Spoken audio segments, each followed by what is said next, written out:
Diálogo en Panamericana. Una producción del Departamento Periodístico de Panamericana en su mejor estilo.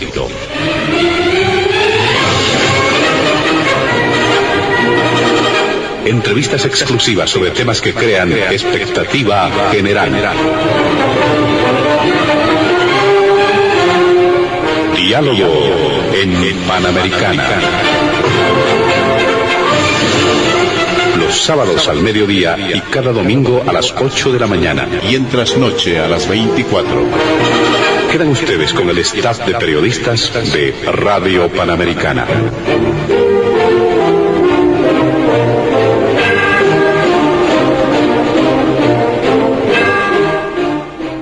¿Qué tal, amigos de todo el país? Bienvenidos a Diálogo en Panamericana. Y este fin de semana un tanto especial, estamos celebrando la Semana Santa. Ya se han producido distintos actos que dan cuenta precisamente de la vida de Cristo en su última etapa, la pasión, la vida y la resurrección de Jesucristo. Y en el mundo católico existen aún celebraciones, y este domingo sin duda va a ser de regocijo porque se dice el día de la resurrección de Jesucristo. Bueno, y en este feriado, este fin de semana con feriado incluido, no podemos dejar de lado los principales temas de la agenda de noticias, y en Diálogo en Panamericana vamos a establecer algunas consideraciones a ciertos temas que han estado presentes en la agenda de informaciones. En primer lugar, vamos a hacer referencia a la polémica alrededor del funcionamiento de la gestora pública y la administración de los recursos de los aportantes. Es un tema que está generando bastante preocupación e incluso aprestos de movilización de parte de sectores pasivos y también de los trabajadores activos, porque dicen habrá que pelear cuál va a ser la situación de nuestra jubilación. Ese es el primer punto de Diálogo en Panamericana. El segundo tiene que ver con una situación política, sobre todo en el movimiento al socialismo y el debate alrededor de algunas figuras del pasado, como el ex vicepresidente Álvaro García Linera, y dicen, ¿cuál es el rol que están jugando estas figuras del pasado? ¿Cuál es el rol y las corrientes que se vienen manifestando al interior del partido de gobierno? Este es el segundo punto también en Diálogo en Panamericana. Y finalmente, el curso del conflicto del Magisterio Urbano Nacional y las perspectivas de este movimiento. Bueno, y este fin de semana nuestros invitados especiales, como es ya usual en las últimas ediciones de Diálogo en Panamericana, han participado del sorteo previo para establecer el orden de participación, y los han sacado una especie de bolillo para enumerar su participación en el programa. Por ello le damos la bienvenida inicialmente al diputado nacional, diputado de Comunidad Ciudadana, al doctor Carlos Alarcón. También está junto a nosotros don Héctor Hinojosa, ex ministro de Trabajo. Y finalmente el analista e investigador Joshua Bellot. Junto a ellos estaremos desarrollando la agenda de Diálogo en Panamericana de este sábado, este fin de semana. Empezamos con las primeras consultas. Sin embargo, vamos a exhortar previamente a esto a nuestros amables invitados de este fin de semana evitar emitir cualquier criterio que sea considerado de racismo o discriminación en el marco de las normas vigentes, específicamente la ley 045 de lucha contra toda forma contra el racismo y toda forma de discriminación que está vigente. Bueno, inicialmente le damos la palabra al diputado de Comunidad Ciudadana, al doctor Carlos Alarcón, para hacer referencia a este primer punto del programa. ¿Qué nos puede mencionar acerca de esa polémica sobre el tema de la gestora? Muy buenas tardes, bienvenido, doctor Carlos Alarcón. Muy buenas tardes, José Luis. Agradecido por esta cordial invitación al programa de Diálogo en Panamericana. Expresar un cordial saludo a Héctor Hinojosa, exministro de Trabajo, y a Joshua Bellot, analista e investigador, que nos acompañan en el debate, y por supuesto un caluroso y afectuoso saludo a todos los oyentes de Radio Panamericana. A partir del 15 de mayo de este año, se ha señalado de parte del gobierno que se va a hacer cargo la gestora pública estatal de la administración de los fondos de pensiones que antes estaban a cargo de las dos AFPs. Esto está generando una enorme preocupación en el conjunto del pueblo boliviano, porque lamentablemente el gobierno nos presentaba y nos sigue presentando como que Bolivia era uno de los países récord en desarrollo económico, inclusive comparado a otros países como pueden ser Suiza y otros que tienen un importante crecimiento económico, y que no había ningún problema y que más bien lo único que teníamos que hacer era enorgullecernos de todo lo bien que estaba marchando la economía en el país y que no iba a haber ningún problema ni ninguna turbulencia desde esta perspectiva, pese a la situación internacional complicada por la guerra y por otra serie de factores, ¿no?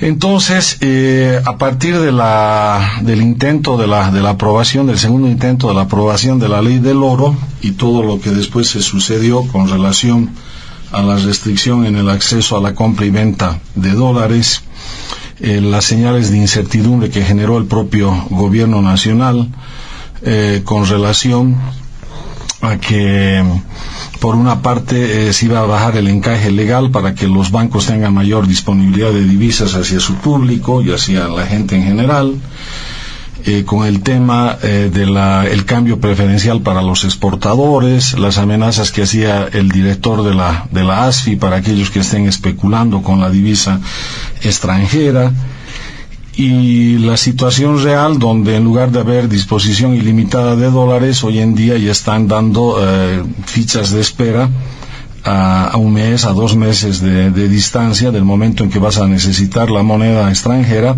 para que puedas adquirir los dólares, y esto ha generado una preocupación nacional de que no son tan buenas las señales económicas como las que está dando el gobierno.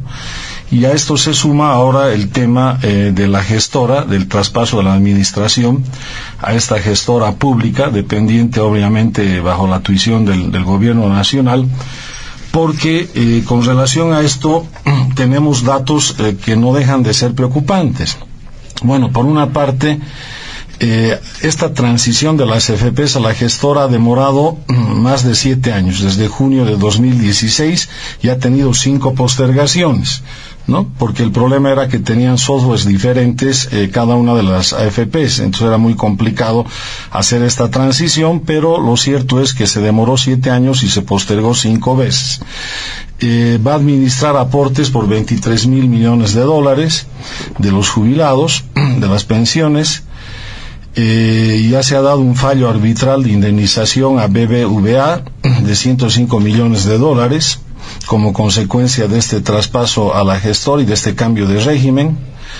En la adquisición del primer software, con resultado cero, se pagó el 59%, 5 millones de dólares, el 2017 a una empresa CISDE que no entregó este software comprometido. Después se alquiló un segundo software a una empresa colombiana denominada Gestión por 10 millones de dólares, ¿no? Que eso tiene que ser lo que permita hacer esta transición. Y además existe un gasto de 553 millones de bolivianos desde junio del 2016, cuando la gestora aún no estaba en funcionamiento. El Estado adeuda al fondo de pensiones de las AFPs y ahora de la gestora. Se va a trasladar esta deuda de 7.000 millones de dólares, aproximadamente el 30% de la cartera de inversión en bonos y cupones del TGN y del Banco Central de Bolivia, ¿no? Ese es el estado de situación, digamos, actual. Pero lo que más preocupa a las protestas ciudadanas que se están gestando en este momento es las regulaciones que están contenidas en esta ley 065, que justamente es la ley de pensiones. Y en esta ley 065, cuando uno revisa el sistema del portafolio de inversiones, se señala que los recursos de los fondos administrados por la gestora, que va a empezar a funcionar a plenitud el 15 de mayo, deberán ser invertidos exclusivamente en valores o instrumentos financieros de oferta pública. También señala esta ley que la gestora pública de la Seguridad Social de largo plazo deberá priorizar los recursos de los fondos administrados en empresas productivas. Entonces, una primera gran preocupación es estas empresas productivas van a ser las empresas estatales, que muchas de ellas son deficitarias, que inclusive tienen que prestarse plata del Estado para poder seguir funcionando de manera normal o regular. Y el otro artículo, el 142, que habla de los límites de inversión, donde señala que las inversiones del Fondo de Ahorro Previsional efectuadas por la gestora estarán sujetas a límites por tipo genérico de instrumento, a límites por emisor, límites por calificación de riesgo y otros de acuerdo al reglamento. Y en el segundo párrafo dice: los valores emitidos por el Tesoro General de la Nación o el Banco Central de Bolivia no estarán sujetos a los límites establecidos en la presente ley y sus reglamentos, ¿no? Entonces, sobre la base de que el endeudamiento sobre la plata de los jubilados que podría hacer el Estado no tiene límites de acuerdo a la propia ley, a esta ley de pensiones, se ha dado un análisis interesante con relación a esto de un investigador del CEDLA, Carlos Arce, donde él señala y dice: el riesgo está en que un Estado tan débil que tiene que recurrir a ese ahorro y que tiene la posibilidad de hacerlo sin límites, o sea que como hace ahora, ¿no ve? Que se presta, como dábamos en el dato, se ha prestado ya de los fondos de los jubilados, el Estado, 7.000 millones de dólares, aproximadamente el 30% de la cartera de inversión. Y como esto no tiene límite, ese 30% puede subir mucho más. Entonces, dice este experto, el riesgo está en que un Estado tan débil que tiene que recurrir a ese ahorro y que tiene la posibilidad de hacerlo sin límites, también podría tener dificultades para devolver los recursos, ¿no? Porque obviamente esta no es la plata del gobierno, esta es la plata de los aportantes de los jubilados. Y la percepción ciudadana generalizada es que este gobierno, en lugar de estar como en Suiza, como hace su planteamiento, en realidad está raspando la olla, porque las reservas internacionales se están pulverizando. Eso ha generado este problema de la escasez de divisas en el Banco Central, ¿no? Segundo punto, el gobierno cada vez tiene una capacidad más limitada de los créditos internacionales, aunque cada semana estamos aprobando varios créditos, pero ya las calificadoras de riesgo internacional, que eso lo explicará el economista Cayoso a mejor, han dado una calificación ya, digamos, negativa a Bolivia, le ha disminuido un peldaño en la calificación negativa, entonces ya no es tan fácil y tan barato el acceso al crédito internacional.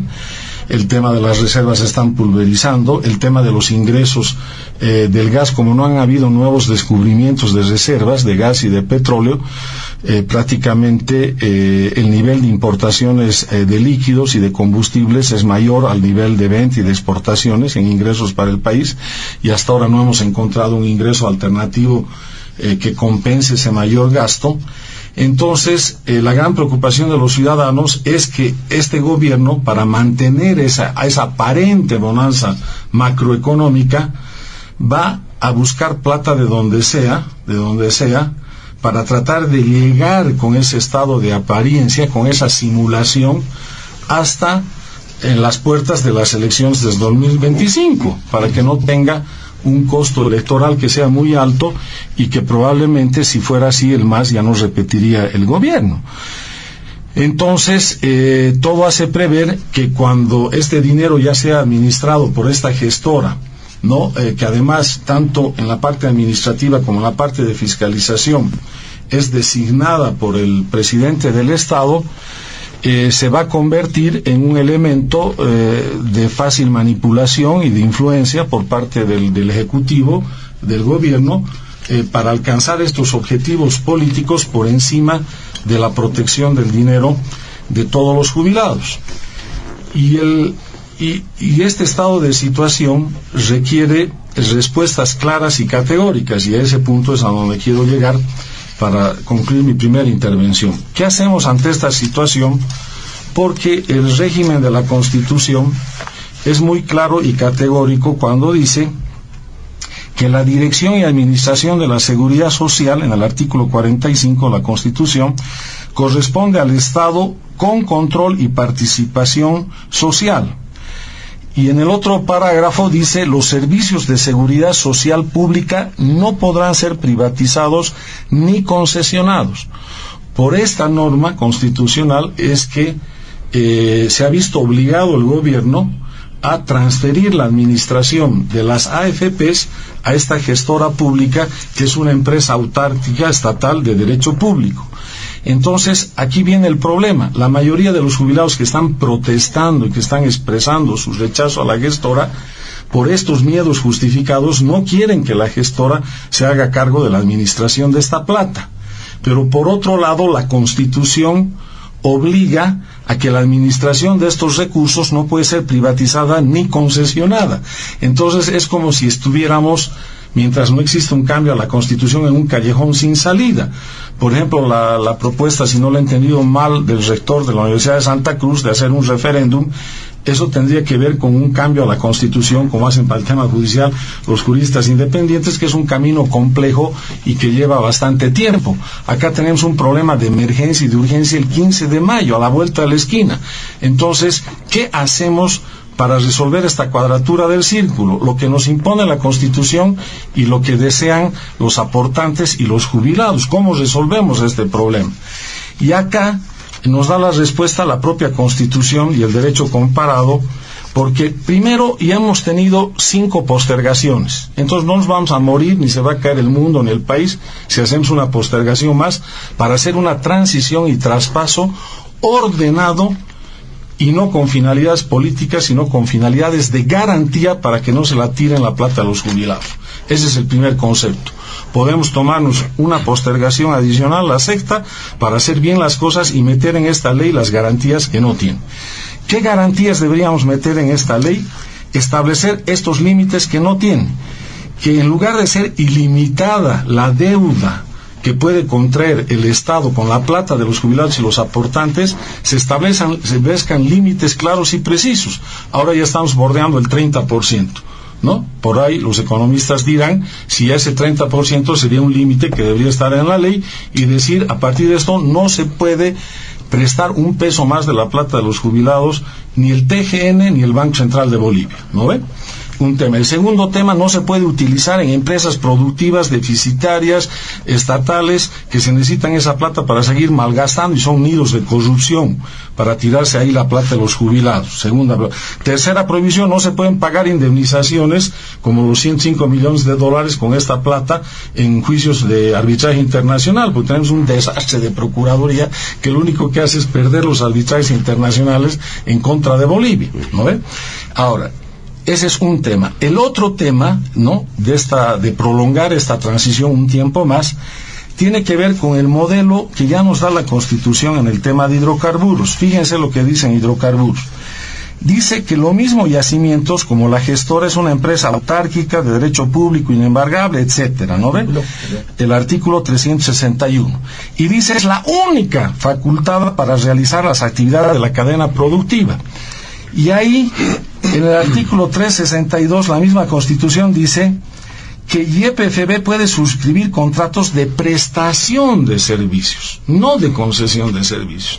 Esta es la respuesta que nos da la Constitución, y después voy a hablar del derecho comparado, la Unión Europea y España, que diferencian un contrato de prestación de servicios para que la gestora contrate una administradora para que preste ese servicio, y eso no es una concesión prohibida por la Constitución.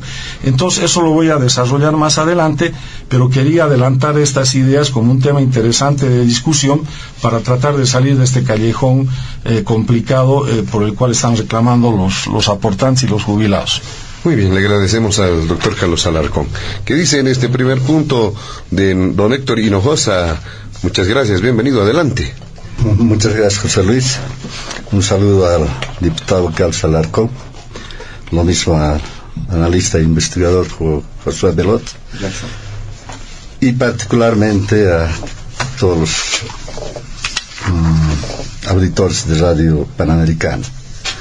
Bueno, evidentemente este es un tema complejo y que no, tal como lo plantean, pareciera ser un tema exclusivamente financiero.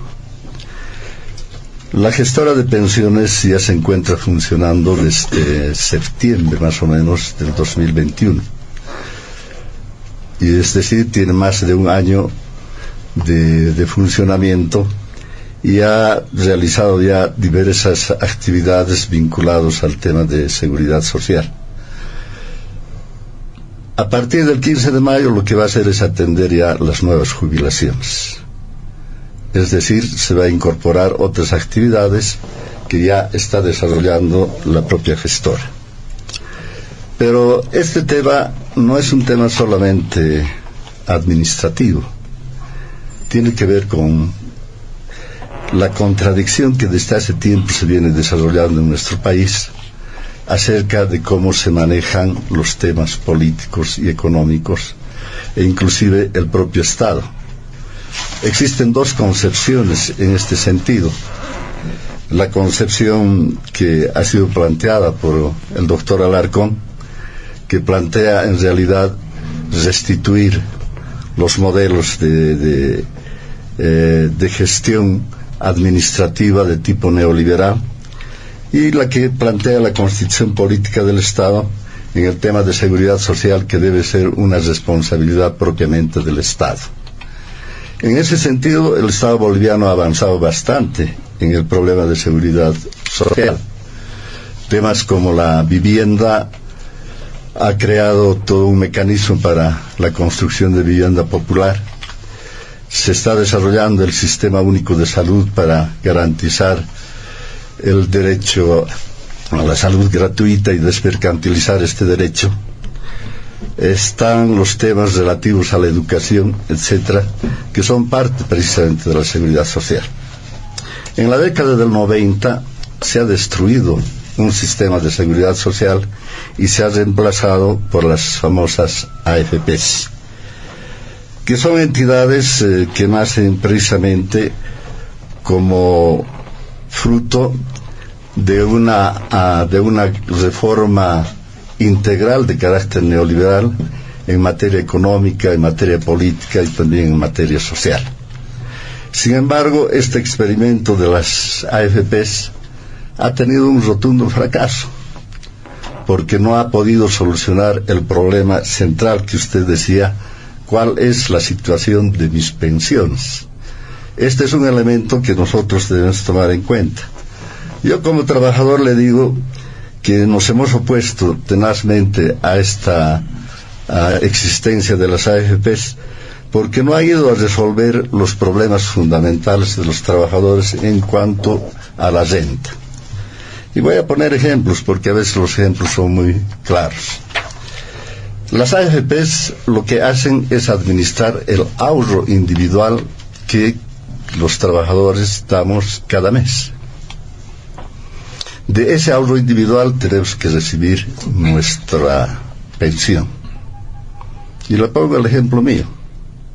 Tal como fue concebido la ley de pensiones en la época neoliberal, yo he hecho un ahorro individual, he tenido mi fondo en las AFPs, y en el momento de calificar mi pensión después de 40 años de trabajo, teniendo como salario en el momento en que me jubilaba 12.000 bolivianos, la calificación que me han hecho de mi ahorro individual es de 1.632 bolivianos. 1.632 bolivianos después de 40 años. Si estuviera vigente la ley que dio lugar a la creación de las AFPs, ese sería el salario, la renta con la que tuviera que conformarme, porque no tengo posibilidad de incrementar de una manera mayor. Esa es, digamos, la AFP para los trabajadores. Y obviamente se limitan a administrar el ahorro de los trabajadores, invertir en valores, como dice la ley, y recibir como fruto de eso el porcentaje de las comisiones que nosotros entregamos y tienen ellos un resultado económico. Pero el rendimiento de estos valores no han sido, digamos así, ejemplares, porque el rendimiento que estaba más o menos por el 15% hace años atrás, a esta altura del partido ha sido reducido apenas al 8%, es decir, ha perdido su capacidad de administración cerca del 50%. Eso nos muestra que los trabajadores hemos ido resistiendo precisamente a la existencia de estas AFPs y se ha ido planteando la necesidad de la modificación que se ha dado a través de la ley de pensiones que es la 65. Esta ley de pensiones ha introducido un elemento que es fundamental, la solidaridad. Y la solidaridad ha permitido resolver algunos problemas en cuanto a elevar la rentabilidad de las pensiones. Y les sigo con el ejemplo. Es decir, con la modificación de la ley de pensiones, actualmente mi renta es de 4.200 bolivianos. Pero los aportes que tengo son los siguientes. Tengo 500 bolivianos que viene de mis certificados de cotizaciones, que está financiado por el Estado boliviano, porque debido a que fue liquidado la seguridad social, el Estado tuvo que hacerse cargo de las pensiones de los viejos rentistas. Los viejos rentistas reciben la pensión del Estado. Y, por otro lado, recibo 2.100 bolivianos del Fondo de Solidaridad, que ha sido creado precisamente con la ley 065. Es decir, 4.200 bolivianos, que es lo máximo que puedo recibir en mi sector de trabajador. Esto es lo que le interesa a los trabajadores. Y lo que le interesa a los trabajadores es precisamente esta situación. Y volver al antiguo sistema de las AFPs es volver a la posibilidad de la incertidumbre, a la inseguridad de no tener pensiones o de tener pensiones bajísimas. Y en ese sentido, nosotros creemos que la creación de la gestora lo que está haciendo es transferir la administración de los ahorros individuales del sector privado al sector estatal. Pero no ha cambiado los mecanismos con los cuales funcionaban las AFPs. El doctor Alarcón ha leído en qué se hacen las inversiones que podría realizar la gestora. Son las mismas que realizaba las AFPs, en valores del mercado. Por una parte pueden ser valores del Estado boliviano, o como pueden ser otro tipo de valores que garanticen de todos modos un rendimiento. Entonces, lo que tenemos que tener claro es que no hay ningún tipo de pero podríamos decir de confiscación de los fondos de los trabajadores. Al contrario, las leyes neoliberales fueron confiscadoras. Por ejemplo, cuando se ha creado las AFPs, para crear las AFPs se han liquidado, por ejemplo, los fondos complementarios de los trabajadores. Con esos fondos complementarios nosotros podíamos recibir el 100% de la jubilación. Es decir, si ganaba 10.000 bolivianos siendo activo, el 60% cubría el seguro social y el fondo complementario cubría el 40%. Pero eso no es posible ahora, porque en la época neoliberal nuestros fondos complementarios fueron confiscados. Solo como referencia, los maestros bolivianos teníamos aproximadamente 36 millones de dólares en nuestra caja complementaria. Debido a diversas contradicciones económicas, políticas que hubo, eso se redujo, sobre todo por el tema de la desdolarización. Y al final quedaron varios millones de dólares que de todos modos fueron confiscados en la época neoliberal. Entonces, eso no va a ocurrir hoy día. Lo que va a ocurrir es una administración con control social. Ahí sí yo soy partidario de lo que dice la Central Obrera Boliviana, la necesidad de que exista una participación directa de los trabajadores en la administración de la gestora, de tal modo que seamos los trabajadores, los directamente interesados, los que podamos realizar este tipo de control. Se ha hablado de la situación económica y, por cierto, en el tema económico hay conflictos. Existe una crisis mundial, producto del COVID-19, producto del mantenimiento de la crisis del sistema capitalista, producto de la guerra que se desarrolla en Ucrania. Europa está terriblemente, están quebrando bancos en Suiza, en Alemania. Es posible que el Banco Vizcaya, el cual administra precisamente los fondos de pensiones, está en riesgo también de caer en una situación similar.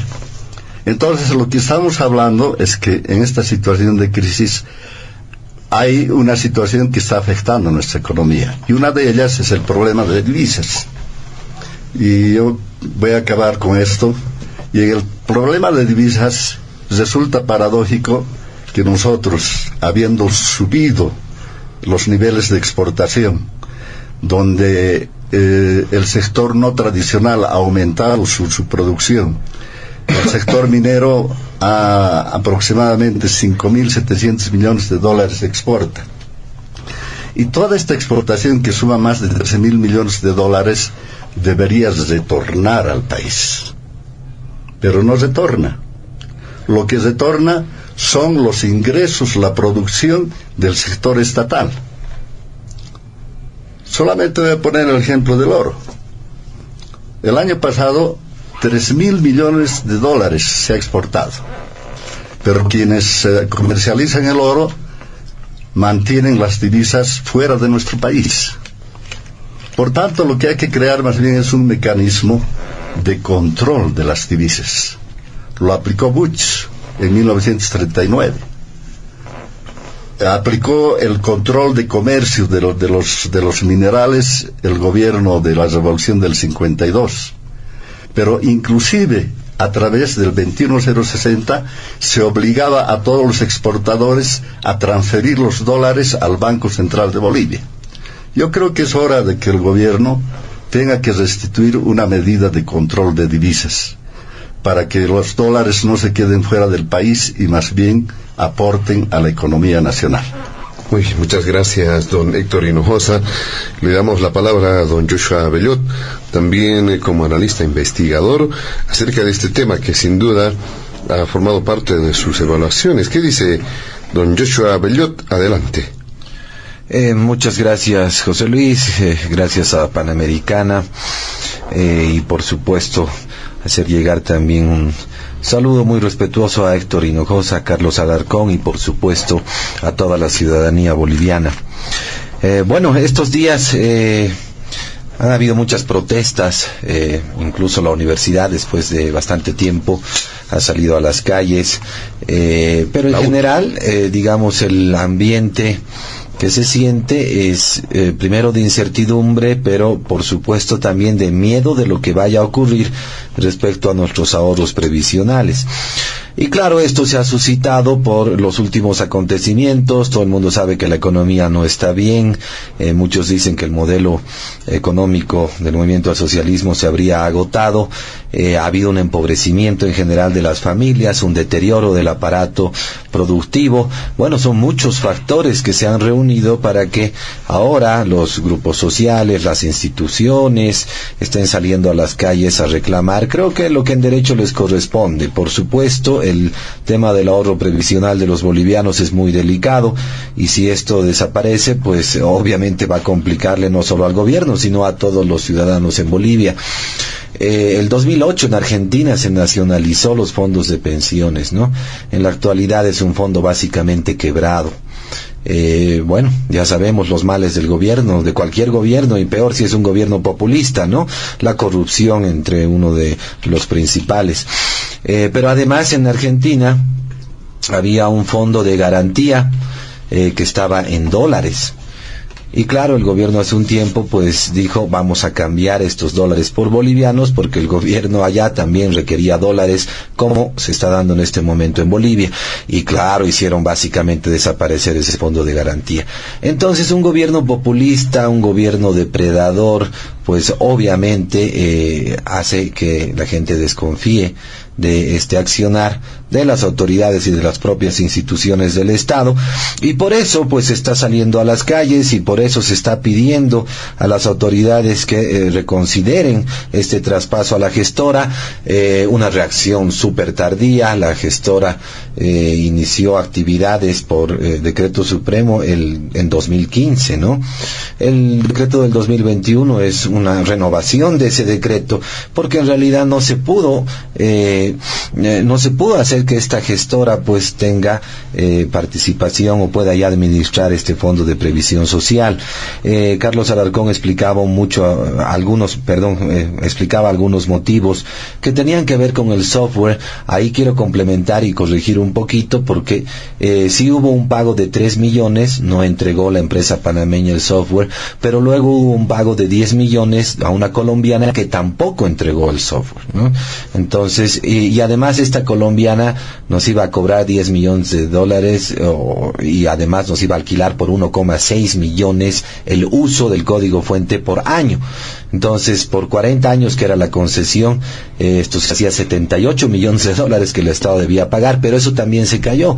Y ese es un acto de corrupción que no ha sido totalmente investigado.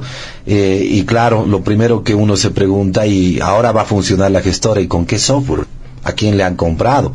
¿Cómo han hecho? Si 2 veces ya han fallado y se ha pagado 13 millones de dólares en total y no se tiene software.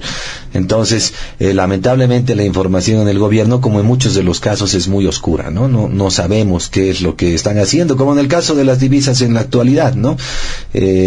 Entonces, miren, hay varios temas que se tienen que un poco comentar, pues, y transparentar la información, ¿no? Porque ese es el miedo, pues, de las personas, ¿no? Que no haya esa información, que las autoridades y los que administran estos fondos pues entren en actos de corrupción, y bueno, ya sabemos el fin de este cuento, ¿no? Pero hay otros problemas, y han habido otros problemas con esta administración de fondos. Primero, que desde que se inauguró, o mejor dicho, desde que se emitió la ley de pensiones, la 065, el 2010, ya hemos entrado en un sistema de reparto. No es cierto que sea un sistema de ahorro individual, porque justamente con la ley de pensiones se inaugura o se incluye también el fondo solidario. Por eso existe fondo solidario desde, o a partir, mejor dicho, de la ley de pensiones del 2010.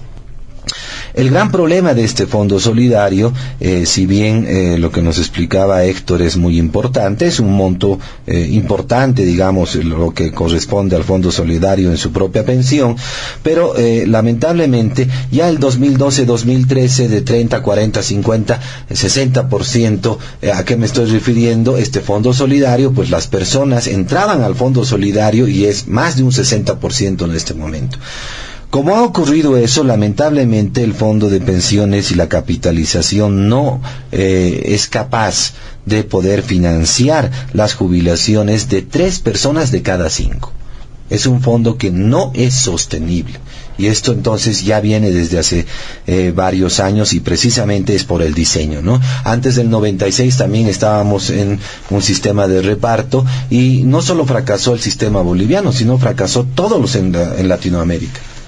Se hizo una reforma en todos los sistemas de pensiones a una capitalización individual, porque los fondos de reparto pues no eran sostenibles. Entonces no es que los neoliberales hayan dicho, sí, nos gusta esto y vamos a hacerlo. No. Hubo un fracaso total a nivel de Latinoamérica, y ahora lamentablemente entonces tampoco nuestro fondo de pensiones es sostenible. Además que esto tiene mucho que ver con la economía, porque son 2.5 millones de personas que participan en el fondo de pensiones, pero los que son activos es apenas el 13% de la población económicamente activa. Entonces hay muy poquitos activos, y se supone que en un fondo de reparto los activos activos son los que subvencionan a los jubilados. Entonces, si son muy pocos estos, pues obviamente no tienen la capacidad de subvencionar, y de ahí, vuelvo a repetir, pues el sistema tiene la capacidad de financiar jubilación solamente a 3 personas de cada 5, y esto ha hecho también que las pensiones hayan sido muy bajitas, ¿no? Más bien Héctor tiene una buena pensión, hay personas que están con 600 bolivianos, 800 bolivianos, 900 bolivianos con el fondo solidario y todo. Entonces, lamentablemente, este fondo ha hecho que llevemos a nuestros abuelos directamente a la población pobre en el país, ¿no? Por debajo de la línea de pobreza. Ese, digamos, es un efecto terrible del fondo de pensiones. Lo otro que es importante saber, claro, lo importante para un jubilado es tener un buen monto de dinero, y eso depende casi con exclusividad de las inversiones que hacían las AFPs. ¿Por qué? Porque proviene un 50% de la jubilación de estas personas proviene precisamente de estas inversiones. Y claro, con la ley del 2010 básicamente se dijo que se podía reglamentar precisamente el porcentaje que podían las AFPs invertir. Antes era un 50%, el Banco Central bajó este límite a un 10%. Pero políticamente, como ya se decía que en la ley de pensiones, las jubilaciones y los ahorros debían ser administrados por la gestora, entonces ya hubo una presión política a las AFPs. ¿Cuál fue el efecto? Que en realidad las inversiones en el extranjero, que son las más rentables, que es lo más aconsejable para que haya mayor rentabilidad y con eso mayores pensiones, esto alcanza solo a un 1%. Entonces, ¿y qué les han dicho? Bueno, ustedes van a comprar primero deuda del Tesoro General de la Nación y del Banco Central, y esos son los 7.000 millones de dólares que ha mencionado Carlos Arancón. Pero además, se les ha dicho a las AFPs, ustedes van a depositar a plazo fijo 14.000 millones de dólares en el sistema financiero boliviano, porque la gente en Bolivia no ahorra. Los créditos que tenemos en este momento, más de 200.000 millones de bolivianos, se debe precisamente al depósito que hicieron las AFPs por 14.000 millones de bolivianos en el sistema financiero. Entonces, tenemos ya ahí 21.000 millones de dólares. Les decía hace un rato, la jubilación depende mucho de las inversiones que hacen las AFPs. Claramente, la tasa de interés no es muy alta de la deuda boliviana, tampoco del sistema financiero boliviano, y yo digo, les obligaron, entre comillas, políticamente a comprarle deuda soberana a Bolivia, ¿no? Los bonos que emitimos hace un tiempo. Y esto casi alcanza a 1.000 millones de dólares. Sabemos que por las calificaciones de riesgo que están subiendo todos los días, en este momento los bonos soberanos de deuda bolivianos valen la mitad. Entonces, si estamos hablando, digamos, de 900 millones de dólares, creo que es lo que compraron las AFPs de deuda soberana boliviana, ahora solamente cuestan o valen 450 millones. ¿Qué quiere decir esto? No hay rentabilidad, la rentabilidad es negativa. Se criticaba las inversiones que hacían las AFPs antes de la ley de pensiones del 2010. No es cierto que la rentabilidad en ningún momento, ni ahora ni antes, haya sido superior ni siquiera al 10%. La rentabilidad ha estado por el 4%, 5% en algunos casos, y en el mejor momento del modelo económico, digamos, del movimiento al socialismo, entre el 2013, 2012 y 2015, la rentabilidad ha sido negativa. Entonces, miren, y esto ya estaba bajo la tutela del gobierno, por eso en realidad nos demandaron y tuvimos que aceptar ese fallo del CIADI por 105 millones de dólares. Cuando teníamos que pagar 14, la negociación inicial era solo pagar 14 millones de dólares y al gobierno no le dio la gana, además metió las manos, le dijeron a las AFPs, ustedes van a invertir de esta forma, se metieron en el negocio privado y eso nos hizo pasible de un juicio internacional, el cual perdimos y por eso terminamos pagando 105 millones de dólares. Entonces, que administre el Estado, ese es el gran problema, los políticos meten las manos, toman malas decisiones y obviamente solo piensan en sus intereses personales y no, por supuesto,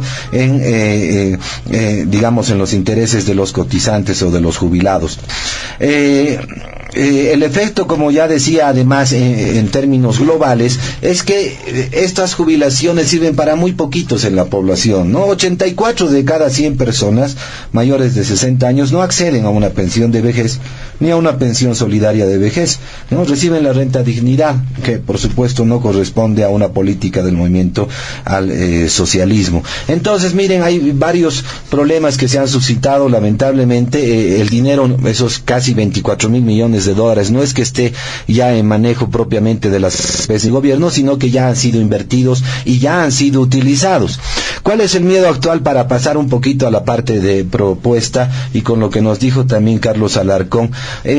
Yo tengo entendido, no soy un especialista en el tema, pero tengo entendido que lo que dice en la Constitución básicamente se lo debe cumplir a letra muerta, y se debería evitar, digamos, un alto grado de interpretación, ¿no? Porque se debe hacer caso a lo que está escrito. Es cierto que dice: los servicios de seguridad social pública no podrán ser privatizados ni concesionados. ¿Qué servicio de seguridad social pública tenemos en este momento? Es el SUS. Y no se refiere aquí a seguridad social de largo plazo propiamente, ¿no? Los fondos de pensiones son seguridad social de largo plazo, con nombre y apellido. Y además dice los servicios de seguridad social pública, ¿no? Entonces, el SUS, por ejemplo, no podrá concesionarse, no podrá privatizarse. Pero en este caso, los fondos de pensiones administrados por las AFPs son privados. Y por supuesto, estos fondos no pertenecen al gobierno.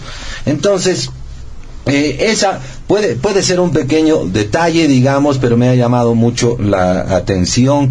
Es cierto también en el acápite 4 justo del artículo 45, dice: el Estado garantizará el derecho y la jubilación con carácter universal, solidario y equitativo. Eso propiamente sí se refiere a la jubilación, pero repito, habría que diferenciar, ¿no?, entre esa seguridad social de largo y corto plazo, que podría darnos una respuesta para poder tomar algunos caminos. Respecto a lo que se ha hablado mucho del directorio y de la planta ejecutiva, debo mencionar que todo el mundo se ha quejado de los sueldos y si esos sueldos correspondían a la capacidad propiamente de las personas que están administrando estos fondos. Sabemos que el gerente está ganando 35.000 bolivianos. Sabemos que el ejecutivo de la COP quiere ser el presidente de la gestora, ¿no?, del directorio, y los sueldos para el presidente de la gestora o del directorio son 70.000 bolivianos de sueldo, y se supone que estas personas deberían ser capacitadas en esta área, ¿no? No creo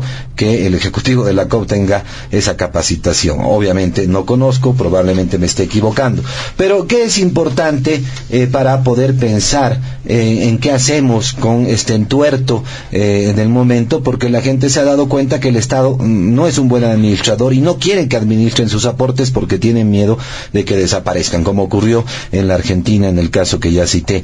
Entonces, la idea, con esto termino, creo que ya estoy en los minutos finales, si estos fondos de pensiones y el ahorro de los ciudadanos es privado, no tiene por qué el gobierno decidir sobre el futuro de estos fondos.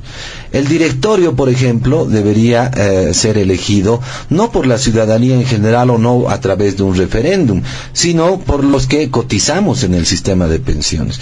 Probablemente se le pueda pedir a un organismo internacional que se encarguen de realizar unas elecciones incluso online con todos los cotizantes al sistema de pensiones para que podamos elegir nosotros el directorio y que haya un reglamento claro para la elección de ese directorio. No vaya a pasar como con impuestos nacionales, ¿no? Se supone que el directorio se elige en el Parlamento. Como no lo hacen, entonces el presidente nombra interinos. En este momento, ya desde hace bastante tiempo atrás, solo queda el presidente de impuestos nacionales y él emite las resoluciones para ordenar el funcionamiento de impuestos. Claramente hay un manejo político. Muchos sectores sociales se quejan porque dicen, claro, salimos a las calles a protestar y entonces el presidente le ordena al presidente del directorio de impuestos nacionales que persiga, digamos, no sé, a los médicos. Y se acabó porque hay un control absoluto. No queremos que eso pase con la gestora porque obviamente la necesidad de dinero que tiene el gobierno pues va a hacer que obviamente tome esos fondos de las pensiones puedan desaparecer. Además haya mala administración, corrupción y todo lo que ya sabemos. Voy a desarrollar un poquito más esto en mi próxima participación. Gracias. Muy bien, le agradecemos a don Joshua Bellot. Como ustedes han podido observar, en esta primera ronda hemos dado el tiempo suficiente, incluso mucho más por encima de lo que correspondería, y esa es la cualidad de Panamericana. Sin duda existen puntualizaciones, apuntes acerca de lo que se ha mencionado hasta el momento en esta primera ronda. Lo van a poder hacer sus apuntes, sus puntualizaciones en la segunda intervención, pero les rogamos también incorporar el segundo punto del programa, que tiene que ver con la situación política interna en el MAS y el debate alrededor de algunas figuras del pasado, el rol que estarían jugando, como el ex vicepresidente Álvaro García Linera, para darle dinamicidad también al programa. Sus puntualizaciones acerca del primer punto y también empezando el segundo, doctor Carlos Alarcón. Sí, a ver, para aclarar al exministro, yo no he planteado en este momento hacer un cambio a la Constitución para volver al anterior sistema, porque además no hay tiempo. La gestora ya entra en trabajo pleno el 15 de mayo. Lo que yo he señalado claramente, que el problema está no en el cambio de régimen de fondo de la seguridad social en este momento, sino cómo administra la plata de los aportantes y los jubilados una gestora que depende del gobierno. Ese es el tema central, el cómo administrar esos recursos. Y ahí discrepo también con Josa, porque la Constitución es clara, la vigente, ¿no? Otra cosa que a futuro tal vez sea conveniente hacer una reforma constitucional y debatiremos ampliamente cuál sería el mejor modelo constitucional de seguridad social. Pero el artículo 45 dice: la seguridad social no se presta bajo tales principios, su dirección y administración corresponde al Estado, con control y participación social. Y el otro parágrafo dice: el régimen de seguridad social cubre, entre otras cosas, vejez y muerte. O sea, no hay dónde perderse. O sea, esto incluye la seguridad de corto plazo social y la seguridad social de largo plazo. Y el límite que tenemos ahí es que los servicios de seguridad social pública no podrán ser privatizados ni concesionados. Entonces vuelvo al tema de fondo. Y en el tema petrolero, acuérdense, nos ha dado la respuesta a la Constitución. La Constitución ha dicho: no van a haber a partir de ahora con las petroleras privadas, transnacionales, contratos de operación petrolera, pero sí van a haber de prestación de servicios. Y eso que ha hecho la Constitución es lo que se aplica actualmente en España, en la Unión Europea, donde claramente se hace la diferencia entre una concesión y un contrato público, porque lo que está prohibido en la Constitución es privatizar y conceder la seguridad social de largo plazo. Yo lo que planteo es ni una ni la otra. Lo que está permitido en la Constitución es un contrato de prestación de servicios que haga la gestora, la propia gestora, ¿no?, para que el privado, la empresa privada, sea la que administre bajo ese contrato de prestación de servicios. ¿Qué dice el derecho comparado? La principal diferencia de una concesión con respecto a la contratación pública consiste en el riesgo inherente a la explotación que tiene que soportar el concesionario, que suele financiar al menos una parte de los proyectos. En esta inversión de capital privado, la que se considera como uno de los incentivos primordiales de cara a que las autoridades públicas participen en este tipo de colaboraciones público y privadas. O sea, en una concesión, el riesgo operacional es del privado, no es del Estado, porque el privado inclusive invierte su capital para poder llevar adelante la concesión del servicio. En este caso, como el ejemplo analógico en materia petrolera, no le vas a dar la concesión al privado. Vas a agarrar y vas a decir: vas a administrar estos recursos que yo te delego como Estado bajo una prestación de servicios. Y eso nos va a garantizar un alto nivel de rendimiento en las inversiones y que no dilapidemos y derrochemos la plata por influencia política del gobierno. Ese es un tema para mí central. Yo no estoy planteando que se queden las actuales AFPs. O sea, no estoy diciendo elijamos entre Drácula y Frankenstein, entre las AFPs y el gobierno de Luis Arce. Nadie ha planteado eso.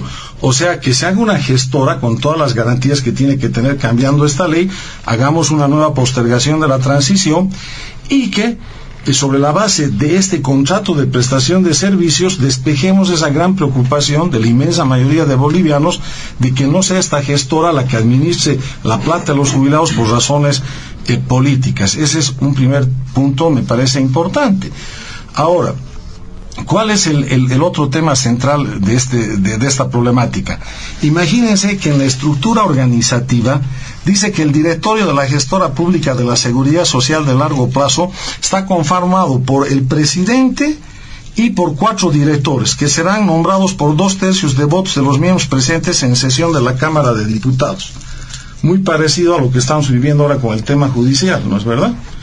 Entonces, es imposible que le aceptemos a este gobierno, que además está, por lo que ya he dicho, queriendo meter la mano en la lata de la plata de los jubilados, que le aceptemos, ¿no?, que este interino que está ahora sea el que se quede, como siempre hace este gobierno, con todos los interinatos con tiempo indefinido. O sea, eso sería un desastre total para la plata de los aportantes y de los jubilados.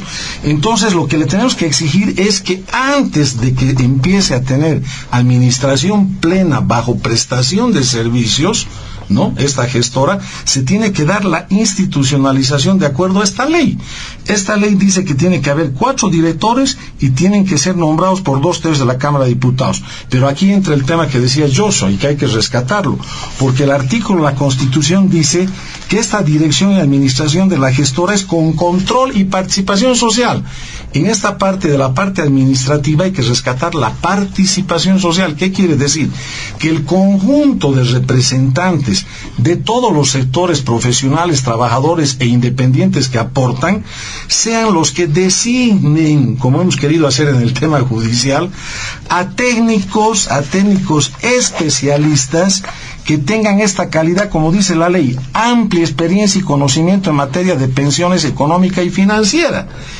Ellos se hace un concurso público para que los mejores con esta calificación participen. Los técnicos designados por todas estas representaciones sociales, profesionales, laborales, empresariales, estos técnicos sean los que califiquen quién reúne estas condiciones, y sobre esa base, por 2/3 de votos en la Cámara de Diputados, le mandemos la terna al presidente, que él está obligado, de acuerdo a ley, a designar a estos 4 directores de esa terna.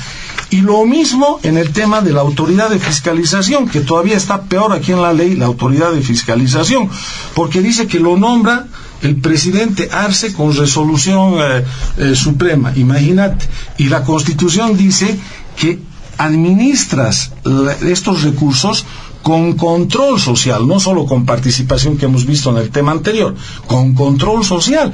Entonces, lo mismo, pues, que en el control social se elija ya sea a un director o se elija a un directorio, de la misma manera que estaríamos haciéndolo para la gestora, con amplia participación social. Y sin eso no tiene que entrar a funcionar el traspaso pleno, porque obviamente no hay las mínimas garantías para que esos recursos sean bien administrados y para que generen ganancias, buenas inversiones en beneficio de los aportantes y de los jubilados. Entonces, esos son los temas que deberían guiar la protesta ciudadana, la movilización ciudadana, y son los temas centrales que, con las normas vigentes y sin cambiar el tema de fondo de cómo está diseñado ahora el régimen de pensiones y de jubilaciones, podríamos conseguir que haya una mejor administración de estos aportes jubilatorios. Segundo punto también le dijimos, doctor Carlos Alarcón, que se vincula con la situación política interna en el MAS, el debate acerca de... les decía, para que no se extiendan en el tiempo, entonces vamos a tomar esa modalidad. Le damos la palabra a Héctor Hinojosa para ir cerrando este punto. Entonces, breve, por favor. Bueno, ambos participantes han aclarado cuál es el tema central. ¿Quién va a administrar los fondos? De acuerdo a la Constitución Política del Estado, se define que los fondos deben ser administrados, y de acuerdo a la Ley 65, por la gestora pública, es decir, por el Estado.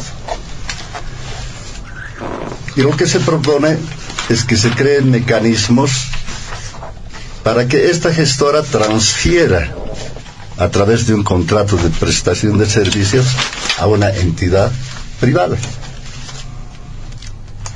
Es decir, se está buscando un resquicio para quitarle esa responsabilidad al Estado y transferirla al sector privado.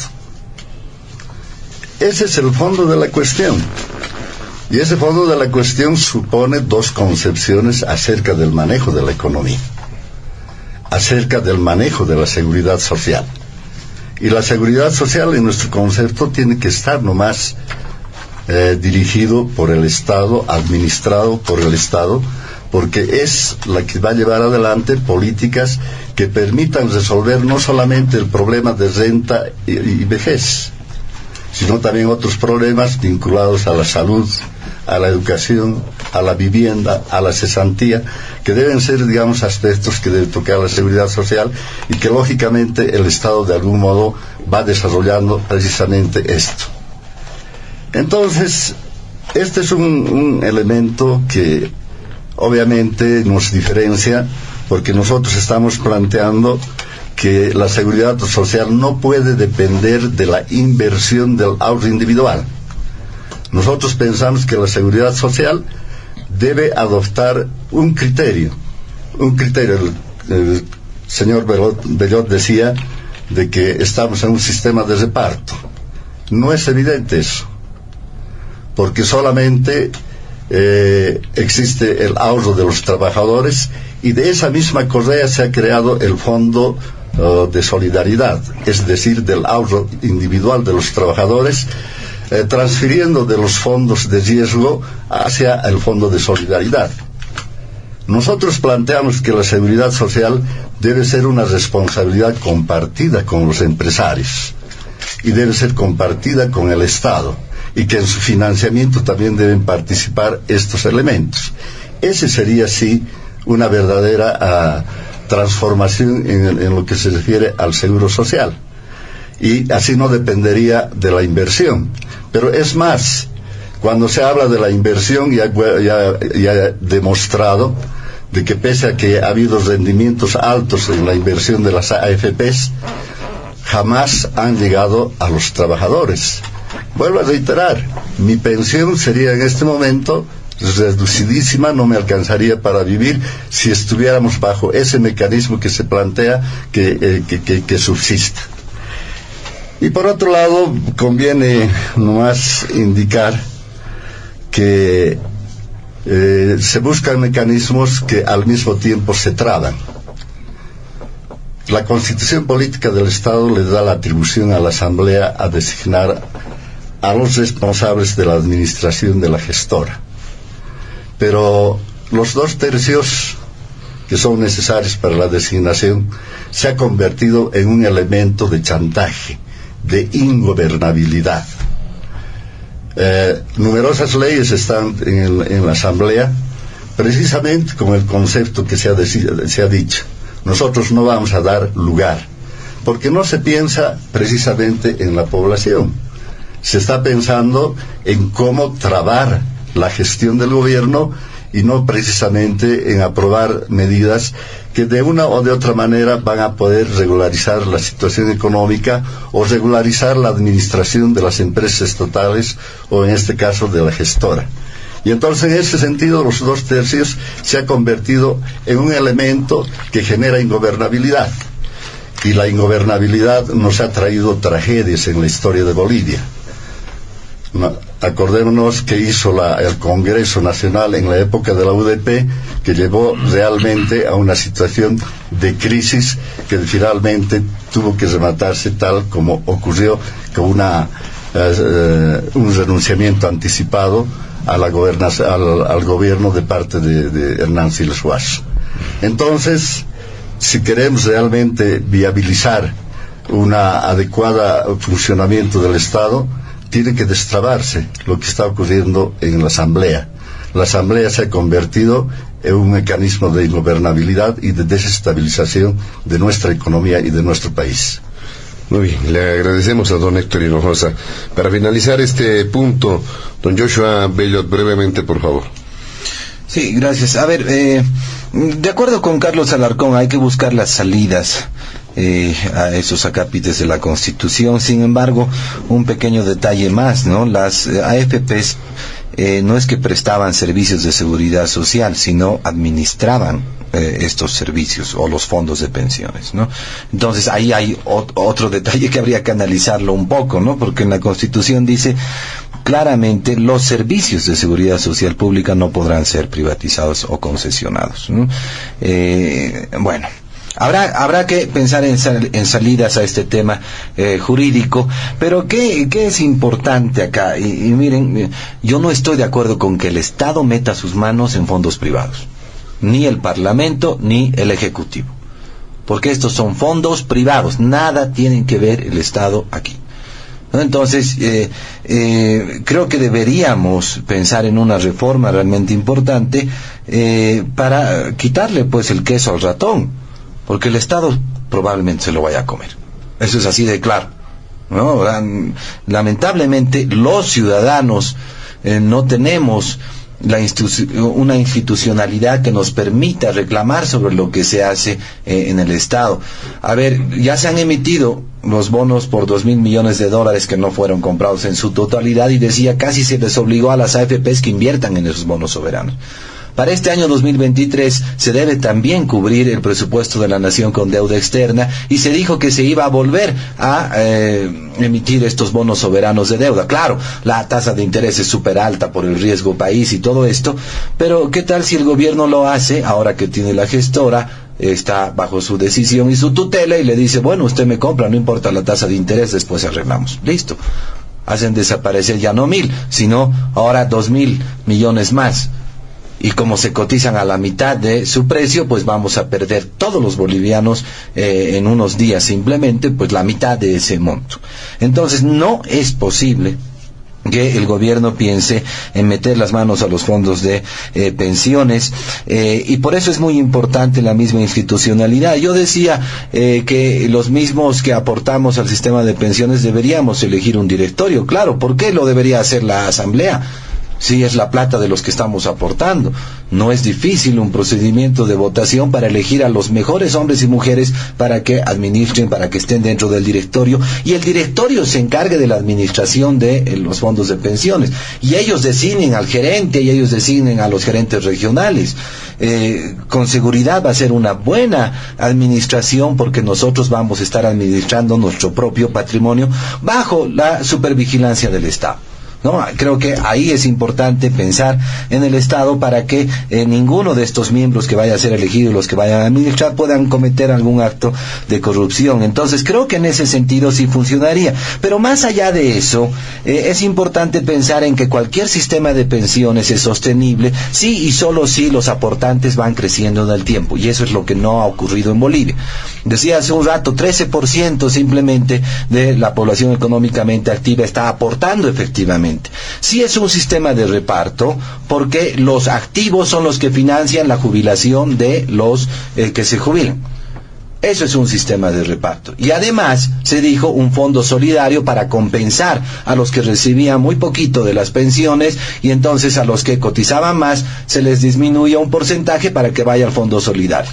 Entonces hay dos cosas, un sistema de reparto y un sistema solidario. Esos dos están funcionando en este momento, pero repito, ningún sistema de pensiones es sostenible si no empezamos a cotizar muchas más personas. Y esto tiene que ver con el total de la economía.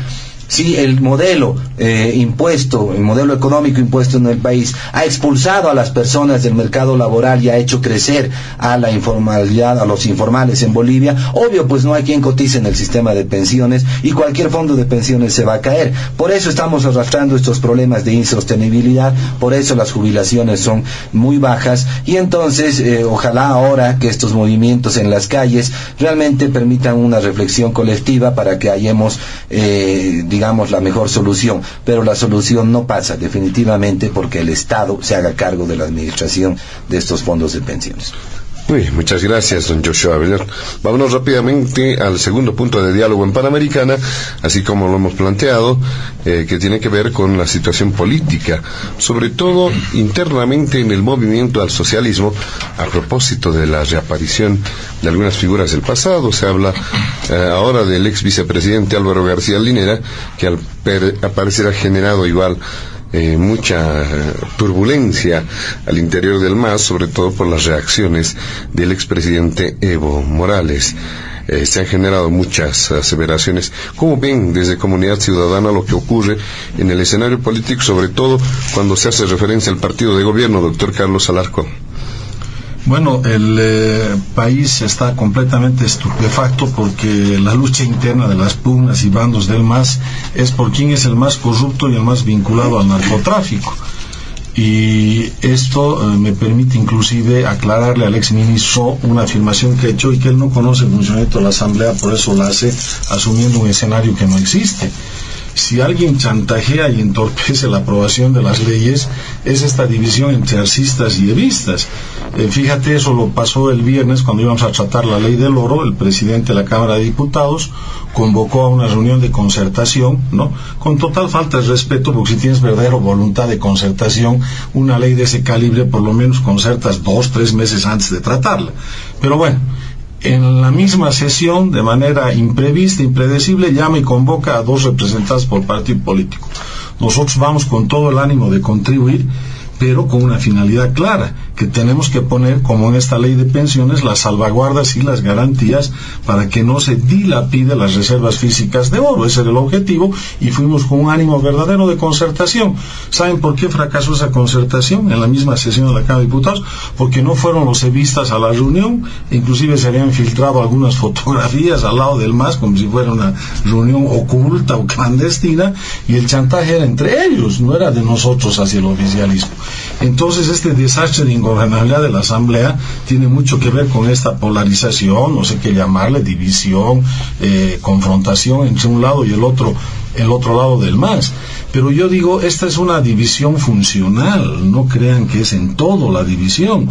O sea, cuando se trata de pelearse por el trono y por la silla presidencial, es decir, llevan con una estridencia enorme en los medios de comunicación su pelea, su confrontación, pero se ponen totalmente funcionales cuando se trata de destruir la democracia y el Estado de Derecho, que es lo que está pasando con las elecciones judiciales.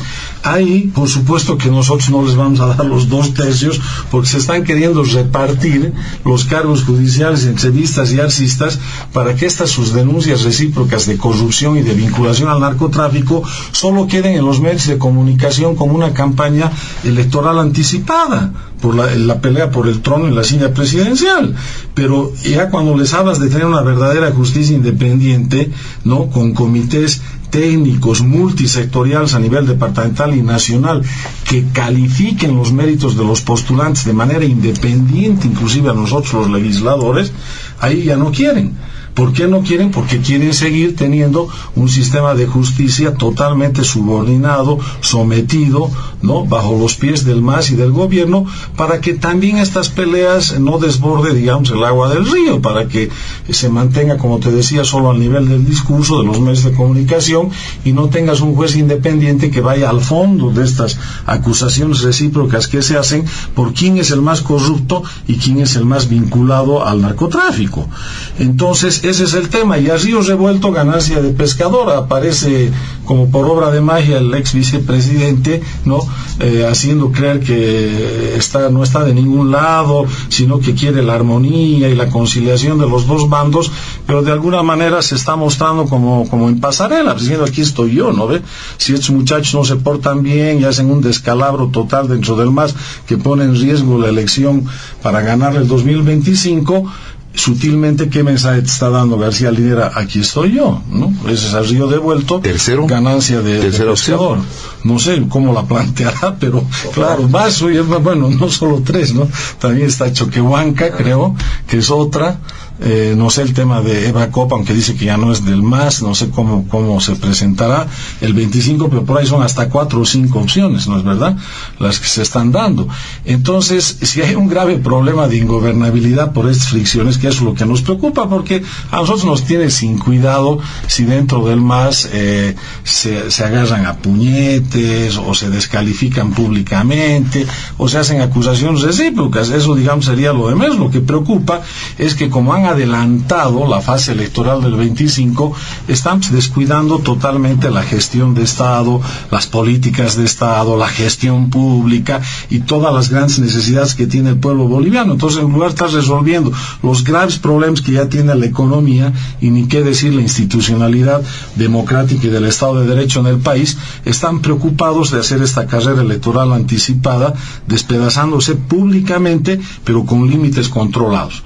No, una justicia independiente, eso no, porque ahí sí que los dos bandos podrían estar fregados, ¿no es verdad? Cuando tengas un juez o un fiscal independiente.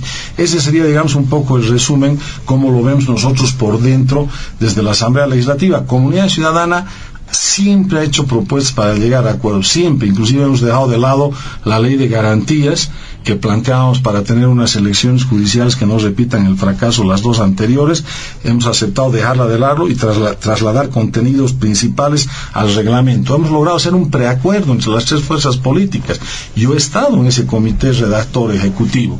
Hemos sometido a la decisión de Comunidad Ciudadana aceptación por unanimidad al preacuerdo. Somete a su bancada el MAS, respuesta al preacuerdo, los rechazan. ¿Por qué los rechazan? Porque no quieren un comité técnico que sea el que califique los méritos y que asegure que los mejores postulantes no van a responder al MAS. Y quieren incentivar el pasanacu de los actuales magistrados, en lugar de evitarlo, que son los que han sido corresponsables de este desastre en el que está el sistema judicial. Quieren que ellos se presenten a otros cargos para seguirles manipulando hasta el 31 de diciembre de este año y obtener más fallos políticos y más manipulación judicial. Esa es la realidad de lo que estamos viviendo en la Asamblea. Muy bien, muchas gracias, doctor Carlos Alarcón. ¿Qué dice don Héctor Hinojosa en este segundo punto del programa? ¿Qué es lo que está ocurriendo en el MAS? Bueno, lo que ocurre en el MAS tiene que ver con su historia. Una historia, por cierto, bastante rica y que nos hace referencia a la lucha de diversos sectores del pueblo en distintos momentos históricos. ¿Qué es lo que quiero decir? Que el MAS y el proceso de cambio es resultado de una acumulación histórica. Acumulación histórica que tiene que ver con las luchas campesinas, indígenas, en contra de la colonización externa e interna, con la lucha del movimiento obrero por liberarse de la explotación laboral que existe y que ha llevado a plantear transformaciones profundas en la sociedad a través de estas políticas, y que en el transcurso de los años decidió conformar un instrumento político que actualmente se llama el MAS. En este instrumento político han concurrido diferentes fuentes en su conformación, desde las porciones socialistas, comunistas, indigenistas e inclusive gente vinculada a la teología de liberación nacional. Entonces, allí esa diversidad ha conclusionado en un solo instrumento que se llama el MAS. Pero siempre ha habido el debate interno, que no se da en la magnitud que hoy existe. Han habido siempre diferencias de carácter político debido a la pluralidad de su origen y a la pluralidad también de la existencia de estas diferentes corrientes. Pero ¿qué es lo que ha unido al MAS? ¿Qué es lo que ha permitido constituir un instrumento unitario?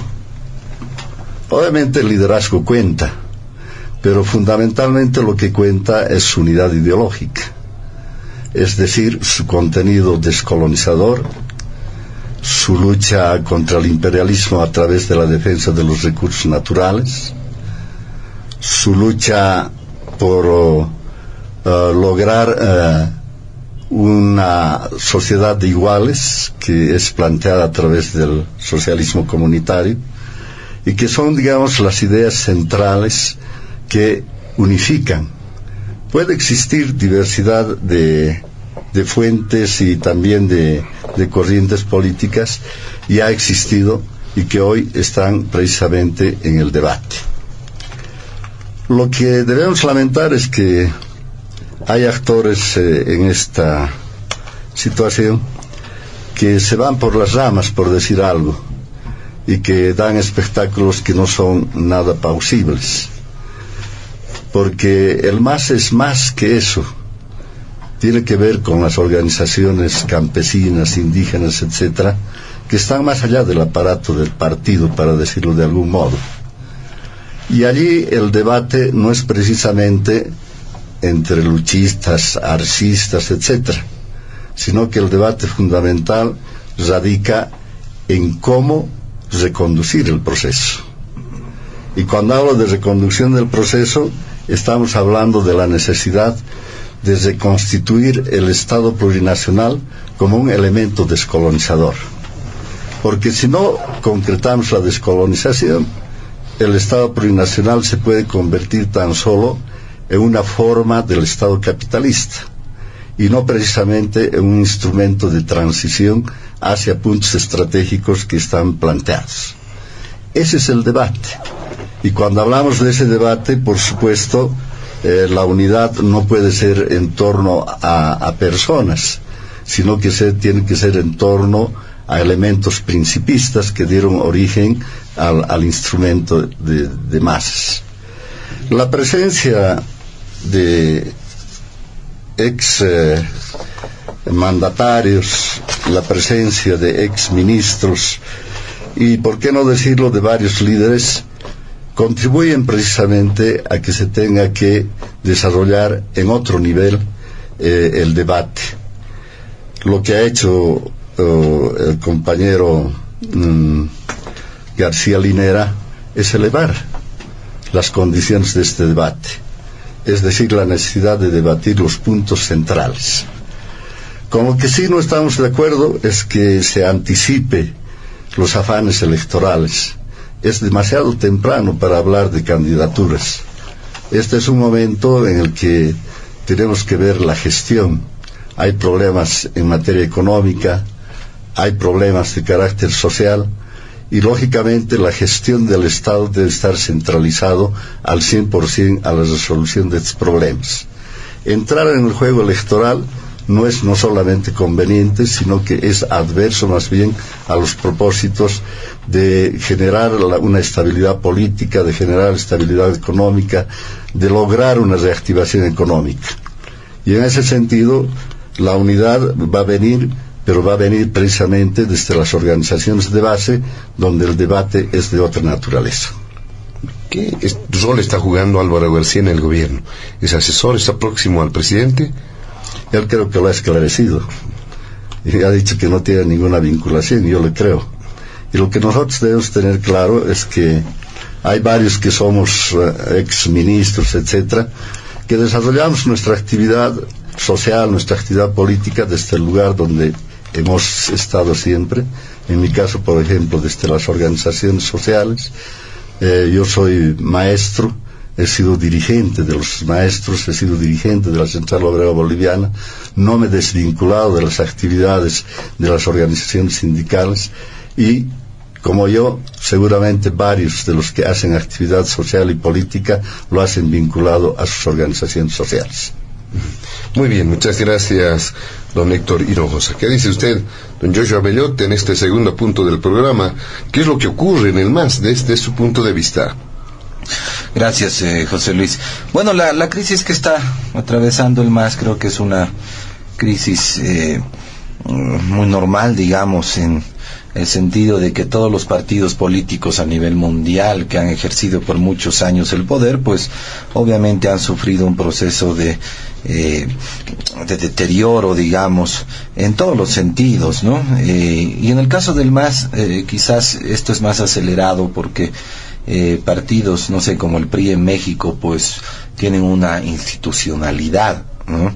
En cambio el MAS, como nos dicen siempre, no es un partido político, ¿no? Y entonces nos dicen básicamente es una juntucha de seguramente organizaciones sociales, no respetan sus estatutos, y entonces la disputa por el poder es pues encarnizada, ¿no? Y la idea obviamente es asaltar al Estado. Esa es la única ideología que prevalece, creo, dentro del movimiento al socialismo. Y esto, repito, tiene que ver con su bajísimo grado de institucionalidad como partido político, ¿no? De ahí que cuando nos dicen que la unidad no pasa en torno a personas, los ciudadanos de a pie pues vemos todo lo contrario todos los días, ¿no? La unidad solo pasa en torno a Evo Morales, Arce. Ahora, no sé si Choquehuanca, y seguramente ahora querrá participar García Linera, aunque muchos dicen que la aparición de García Linera en el ámbito político y en esta pelea en esta pelea interna entre el movimiento al socialismo, obedece nada más para reforzar las políticas de Arce Catacora, ¿no? Si se dan cuenta con las propuestas que hace, está de acuerdo totalmente con lo que se está proponiendo en este momento. Y para disimular un poco, creo que dice, bueno, el candidato tiene que ser un campesino, ese debería ser Evo. Pero no es el único campesino. Interesante esa posición, ¿no? Porque se supone que Evo Morales era el único, y está además en su estatuto, ¿no? Es el líder histórico que nadie lo puede bajar. Entonces, que nos digan que no depende de las personas la unidad, está un poco extraña esa situación. Y repito, pues parece que García Linera más bien ha estado metido en todo lo que está haciendo el gobierno desde que ingresó a Arce Catacora. Esa persecución política, ese revanchismo, ese odio a algunas personas respecto a lo que ha pasado, a lo que ellos consideran como golpe, cuando en realidad solo fue una escapatoria cobarde de el presidente y el vicepresidente, ¿no? Pero bueno, así están las cosas. Me parece, repito, un proceso normal de desestructuración, digamos, del movimiento al socialismo, pero más importante aún es que en realidad la población ya no cree pues en las autoridades y por lo tanto ya no cree en el partido, ¿no? El MAS no puede ofrecer nada ya a la ciudadanía. Miren que hablando de las alas, digamos, en la actualidad tenemos un Choquehuanca con un ala indigenista, retrógrada, quiere que volvamos al Tahuantinsuyo, y por lo tanto es excluyente y racista. ¿Eso le va a ofrecer al país? Pues bueno, que lo ofrezca, pero no sé si la ciudadanía realmente va a poder seguir esa línea, porque lo único que haríamos es dividirnos, ¿no? Y creo que entre bolivianos, pues esas líneas divisorias, si bien han sido incentivadas por el movimiento al socialismo, en los hechos no existen, ¿no? Creo que todos somos bolivianos y eso es muy importante. El ala de Evo Morales, digamos, apalancada por los cocaleros del Chapare, ¿qué es lo que podrían ofrecerle al país? No sé, pues más producción de coca y seguramente la consecuencia ilegal de eso. No sé si tienen otra propuesta y repito, tampoco creo que eso le interese al país. Y bueno, el ala estatal, digamos, de Arce Catacora, donde podría estar contribuyendo García Linera, ¿qué nos están ofreciendo? Nos están ofreciendo un modelo político acabado, agotado, y ni qué decir de la economía. Por supuesto, estamos con un modelo económico también agotado. Entonces, creo que el ciclo del MAS debería nomás acabarse, también por la salud mental y económica de los bolivianos. Y miren, precisamente las aseveraciones de García Linera, para que nos demos cuenta un poquito de cómo funciona la cosa. ¿Qué nos dice García Linera? Por ejemplo, hay que cobrarles más a los ricos, para agarrar ese dinero y llevarlo a otro lado. ¿Quiénes llevan ese dinero? Pues las autoridades. ¿Quiénes se roban ese dinero? Las autoridades, ¿no? Eso es lo que dice. Después nos dijeron también en mesa, control de divisas. Los empresarios no es que no traigan sus divisas al país porque simplemente, no sé, pues son antibolivianos o algo así. ¿A quién le conviene invertir en dólares en Bolivia cuando no tenemos seguridad jurídica, cuando no hay un ambiente para el emprendedurismo, cuando somos el primer infierno fiscal del mundo, y así, etcétera, etcétera, etcétera? Obvio, pues, que nadie va a querer traer este dinero, y eso ha sido una consecuencia del modelo. ¿Por qué la gente saca sus dólares a la Argentina? Porque pues le va mejor con sus dólares en la Argentina y puede pasar unas buenas vacaciones. Por eso están yéndose las divisas del país. Entonces son muchos factores que tienen que ver con la economía propiamente. ¿Qué más nos dice García Linera? Nos dice que para recuperar este modelo y la reactivación económica queremos más Estado.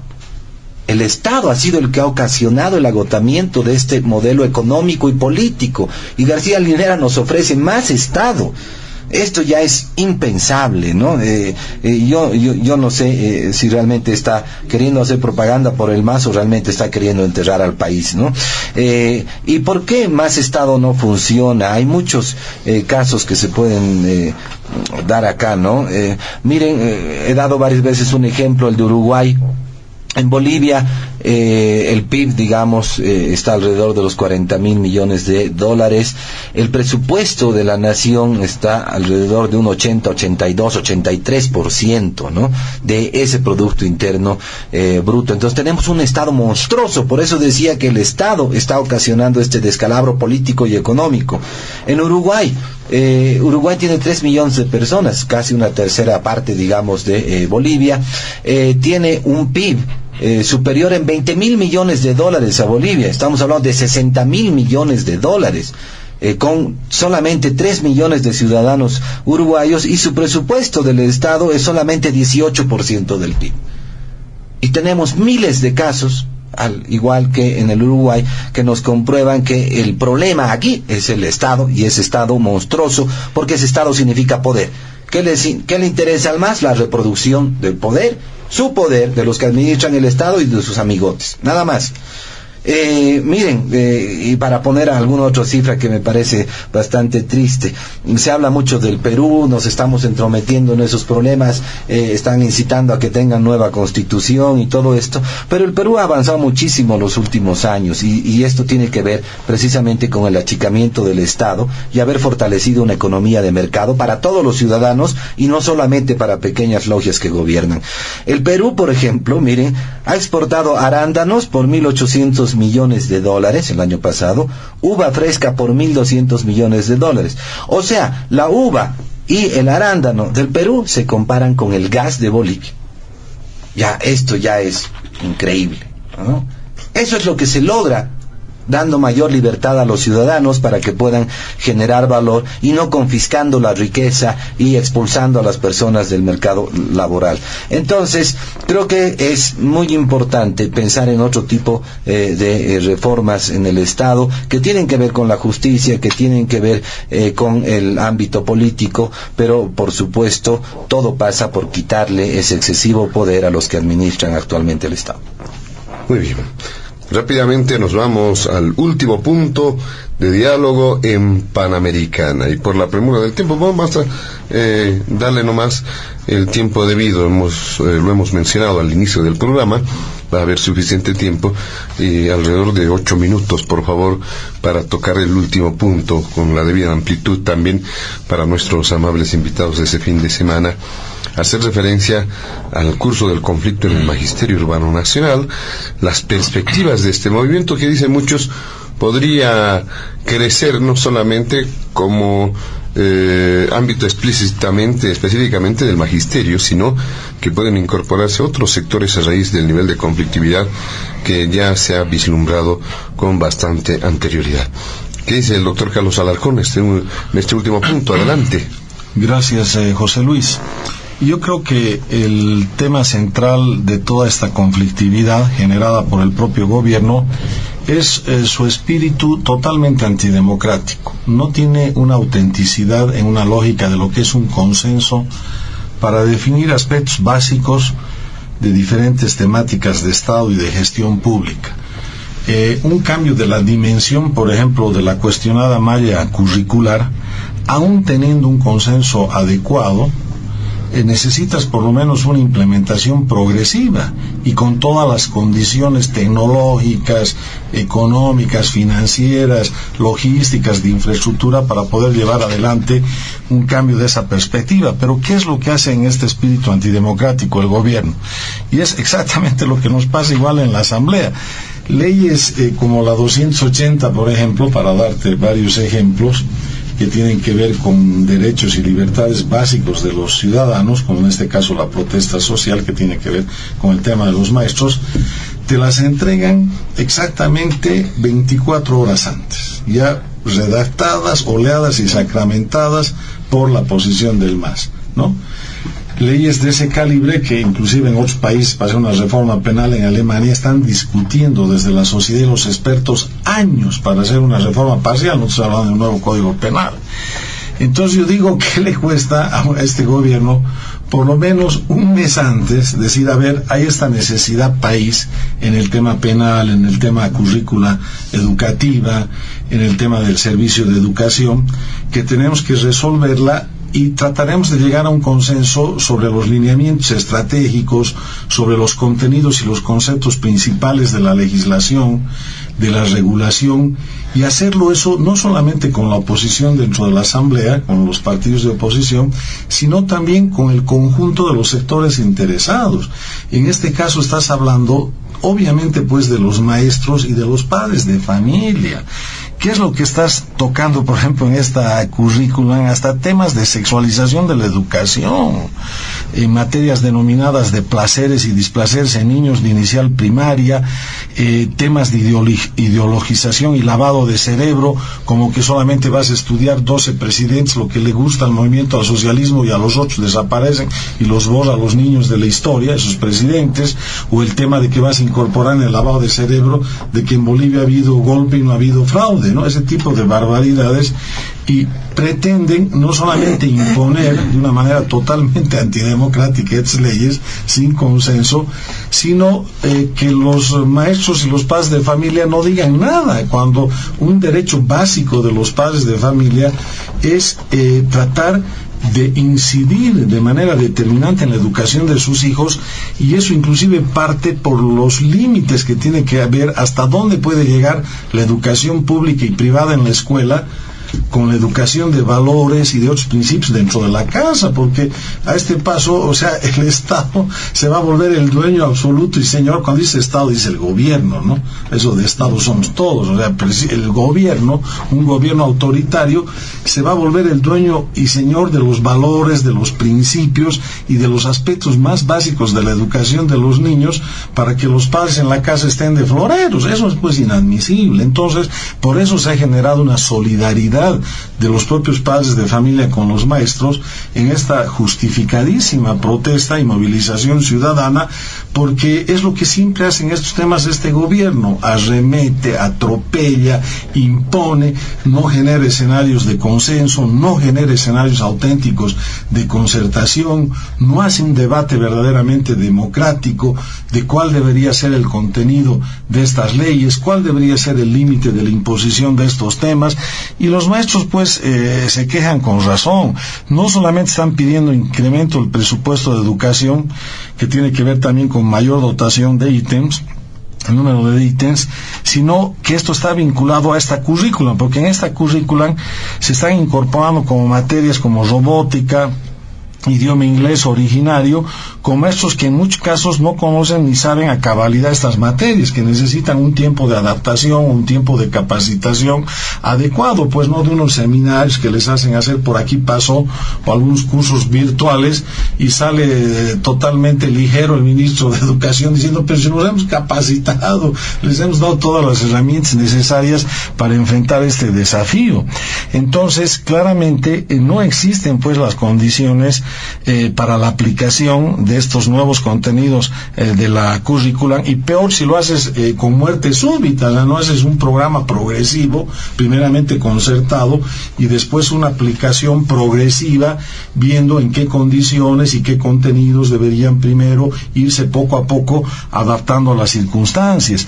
Entonces, y el tema del déficit de la carga horaria, que conlleva en varios lugares o regiones del país, que ya han demostrado los maestros que son los propios padres de familia, no, porque se van a gloriar a este gobierno de ser el campeón de la enseñanza pública, y resulta que hay varios padres de familias que tienen que contribuir con su propio aporte para que los maestros de las escuelas públicas puedan dar una buena educación a sus hijos.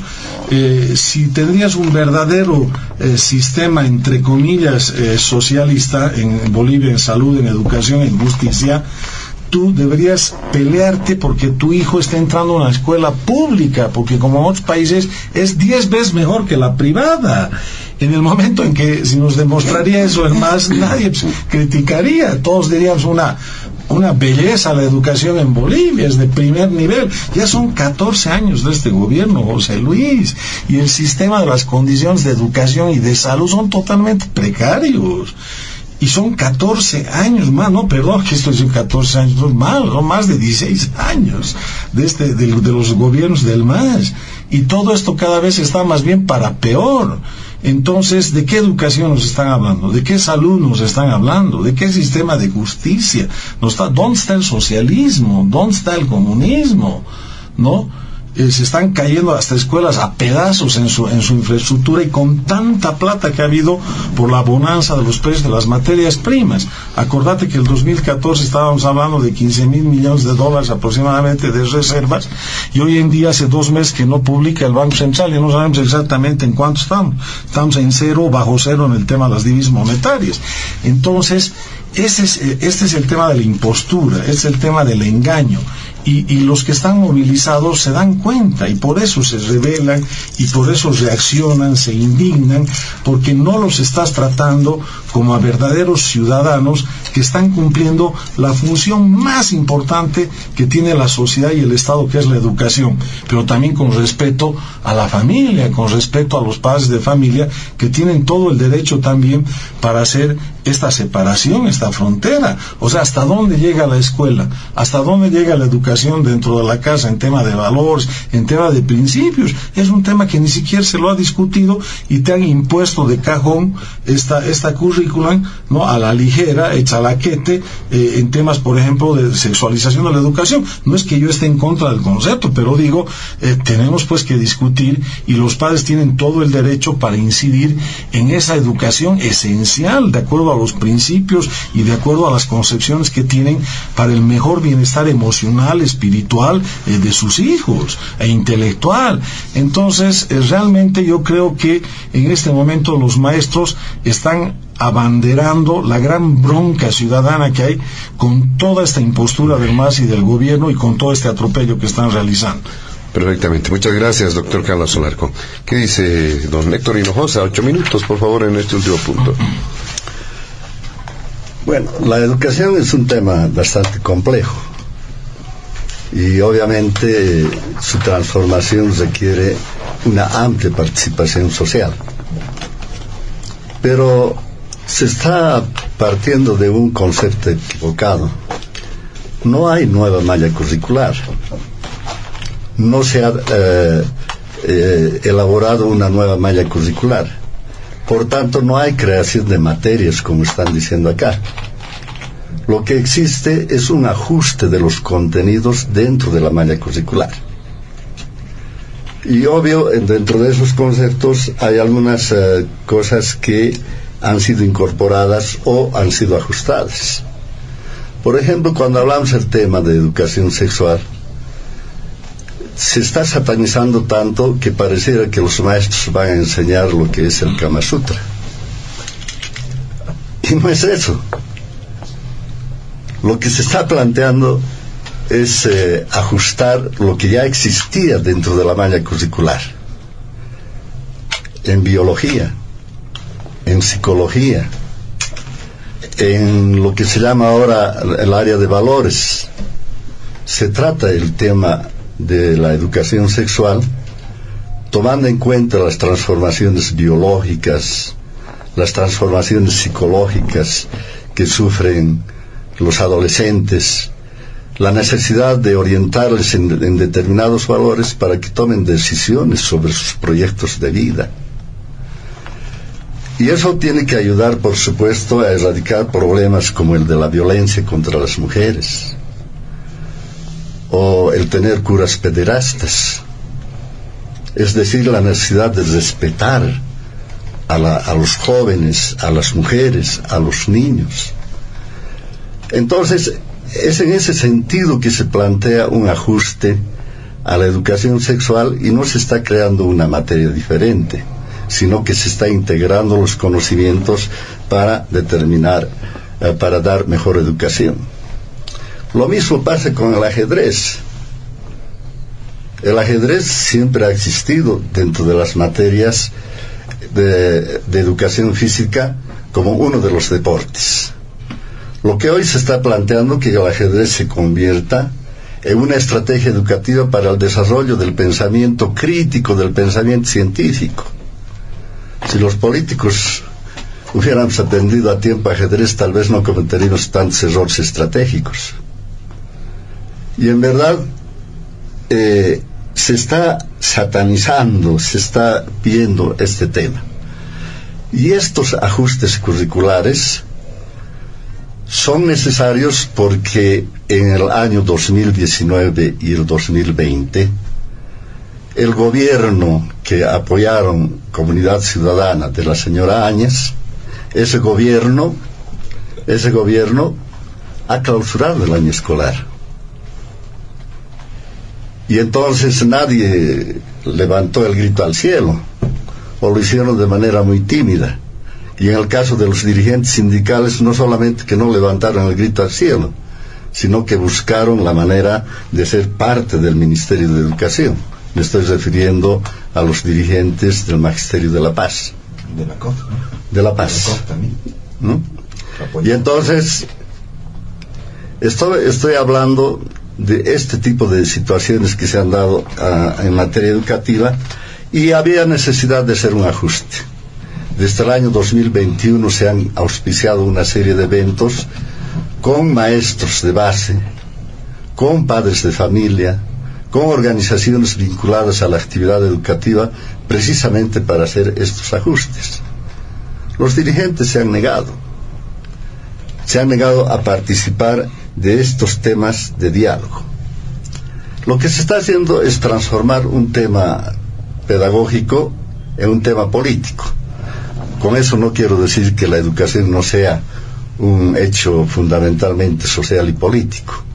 Lo que quiero decir es que hay temas que tienen que liberarse en el escenario de la pedagogía, en el escenario de la ciencia. Y precisamente la elaboración de la malla curricular tendrá que ser necesariamente mejor debatido, y para eso los propios maestros han planteado la realización del Congreso Nacional de Educación.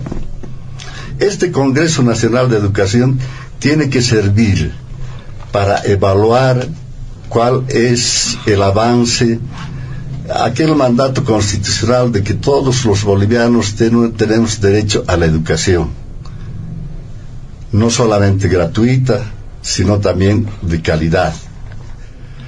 Tendrá que evaluarse a los actores de la educación, las autoridades, los institutos de formación docente, a los propios docentes.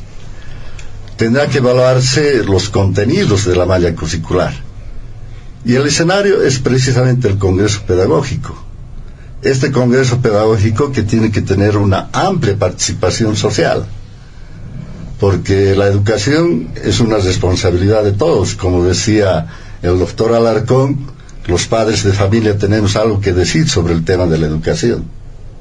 Pero no solamente los padres de familia, los propios estudiantes tienen que decir algo sobre la propia educación. Y el escenario es precisamente el Congreso de Educación. En este momento el conflicto tiene 5 puntos. 1 es el presupuesto educativo. 2 son el problema de ítem, que tiene que ver con el déficit histórico y el crecimiento vegetativo. 3 el tema de la malla curricular. Y finalmente el Congreso Educativo. De estos 5 temas, 3 están en curso de resolución.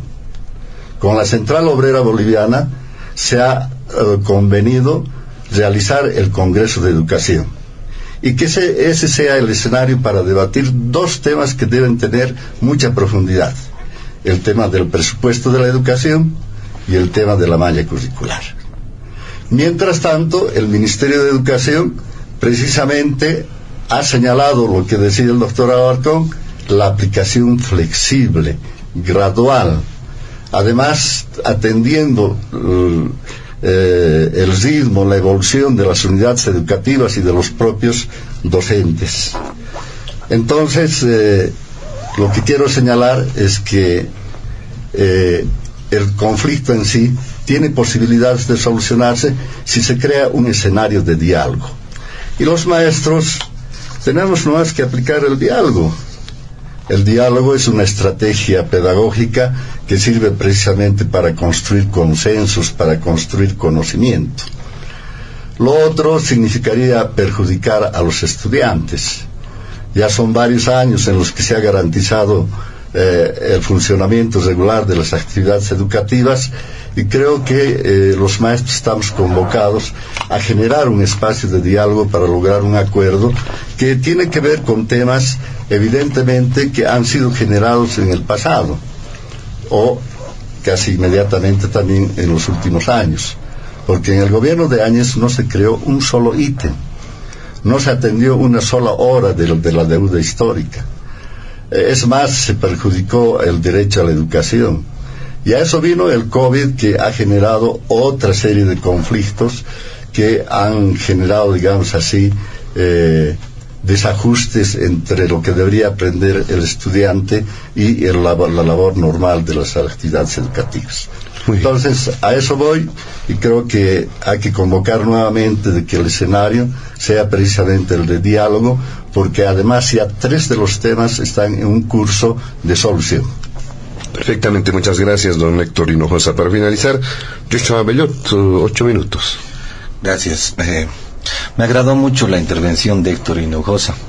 Se ve que es muy racional, pero después de oírle me acuerdo en el Facebook y en los canales de televisión a una niñita en un evento del movimiento al socialismo en Ibirgarzama, recitando cosas que ni idea tenía contra el imperialismo, contra el capitalismo, y bueno, entonces las buenas intenciones... Óscar Alfaro.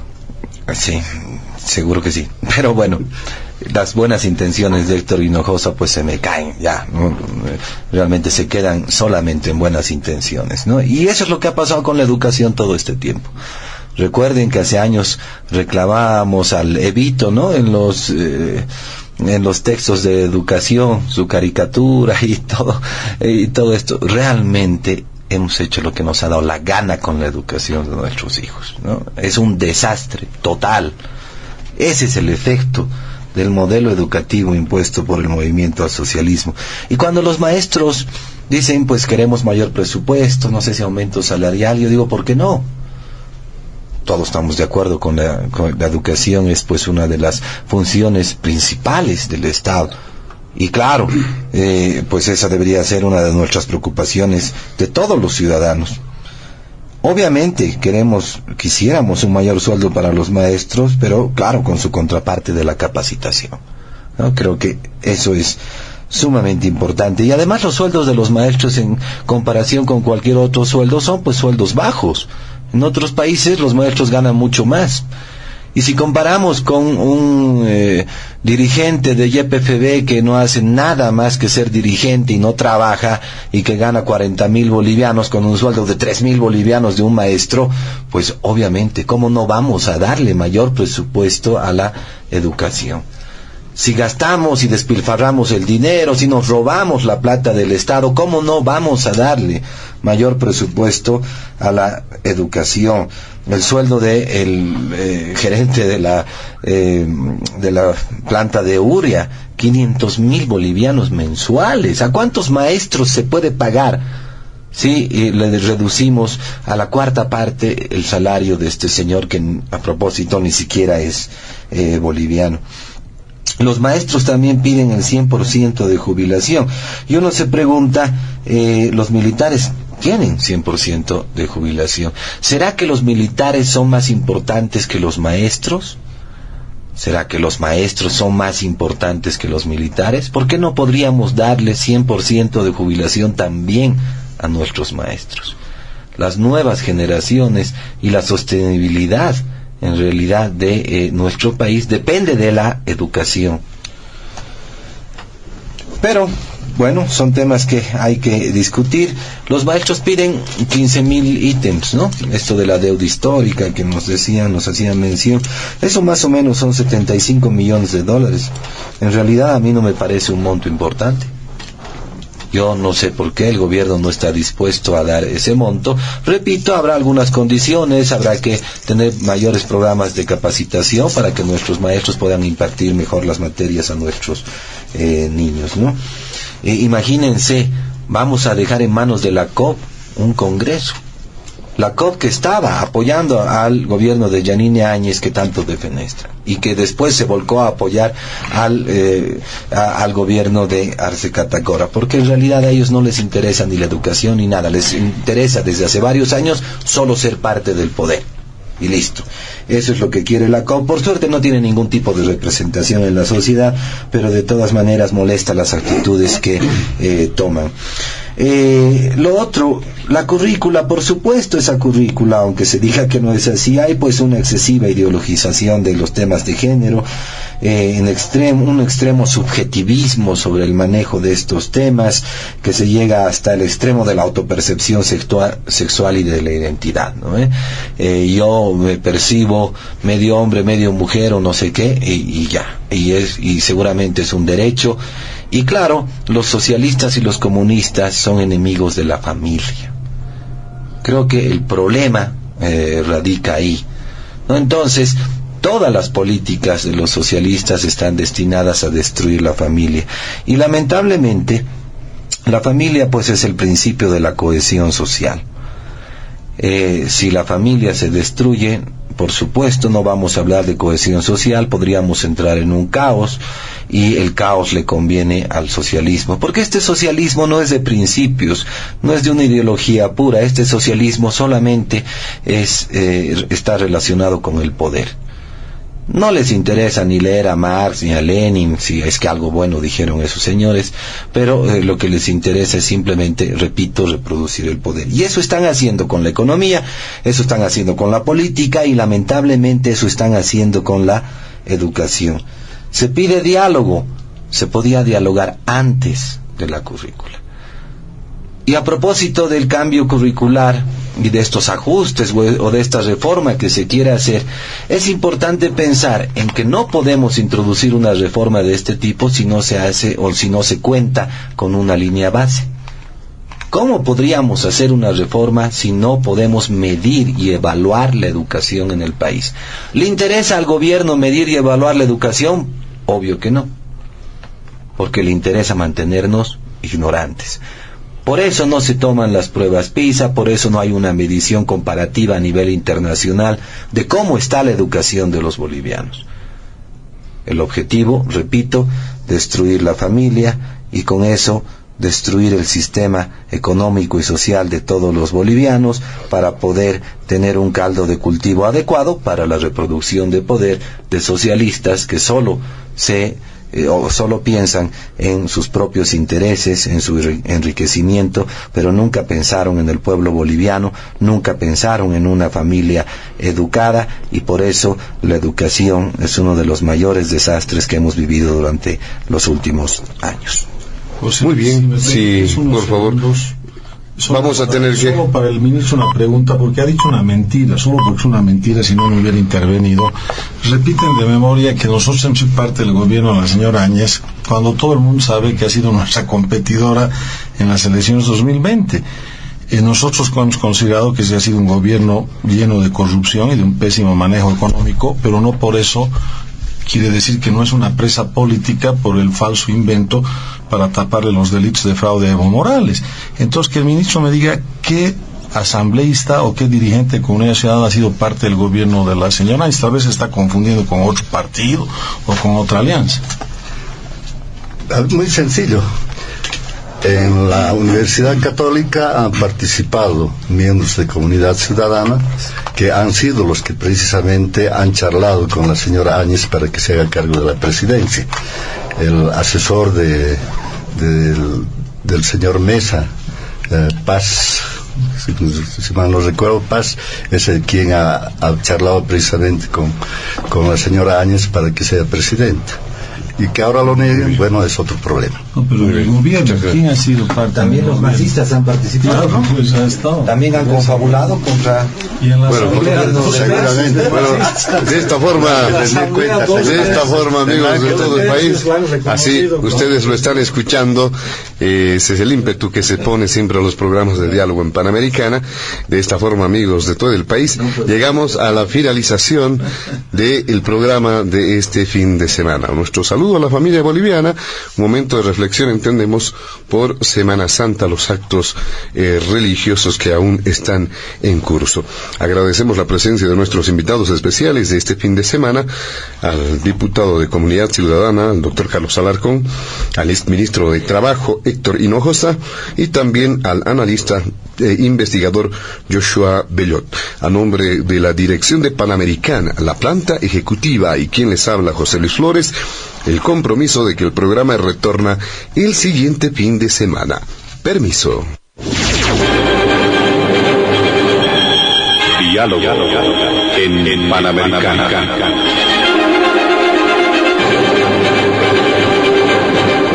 La radio agradece por la atención prestada al programa de hoy. Les invitamos a la próxima entrega del departamento.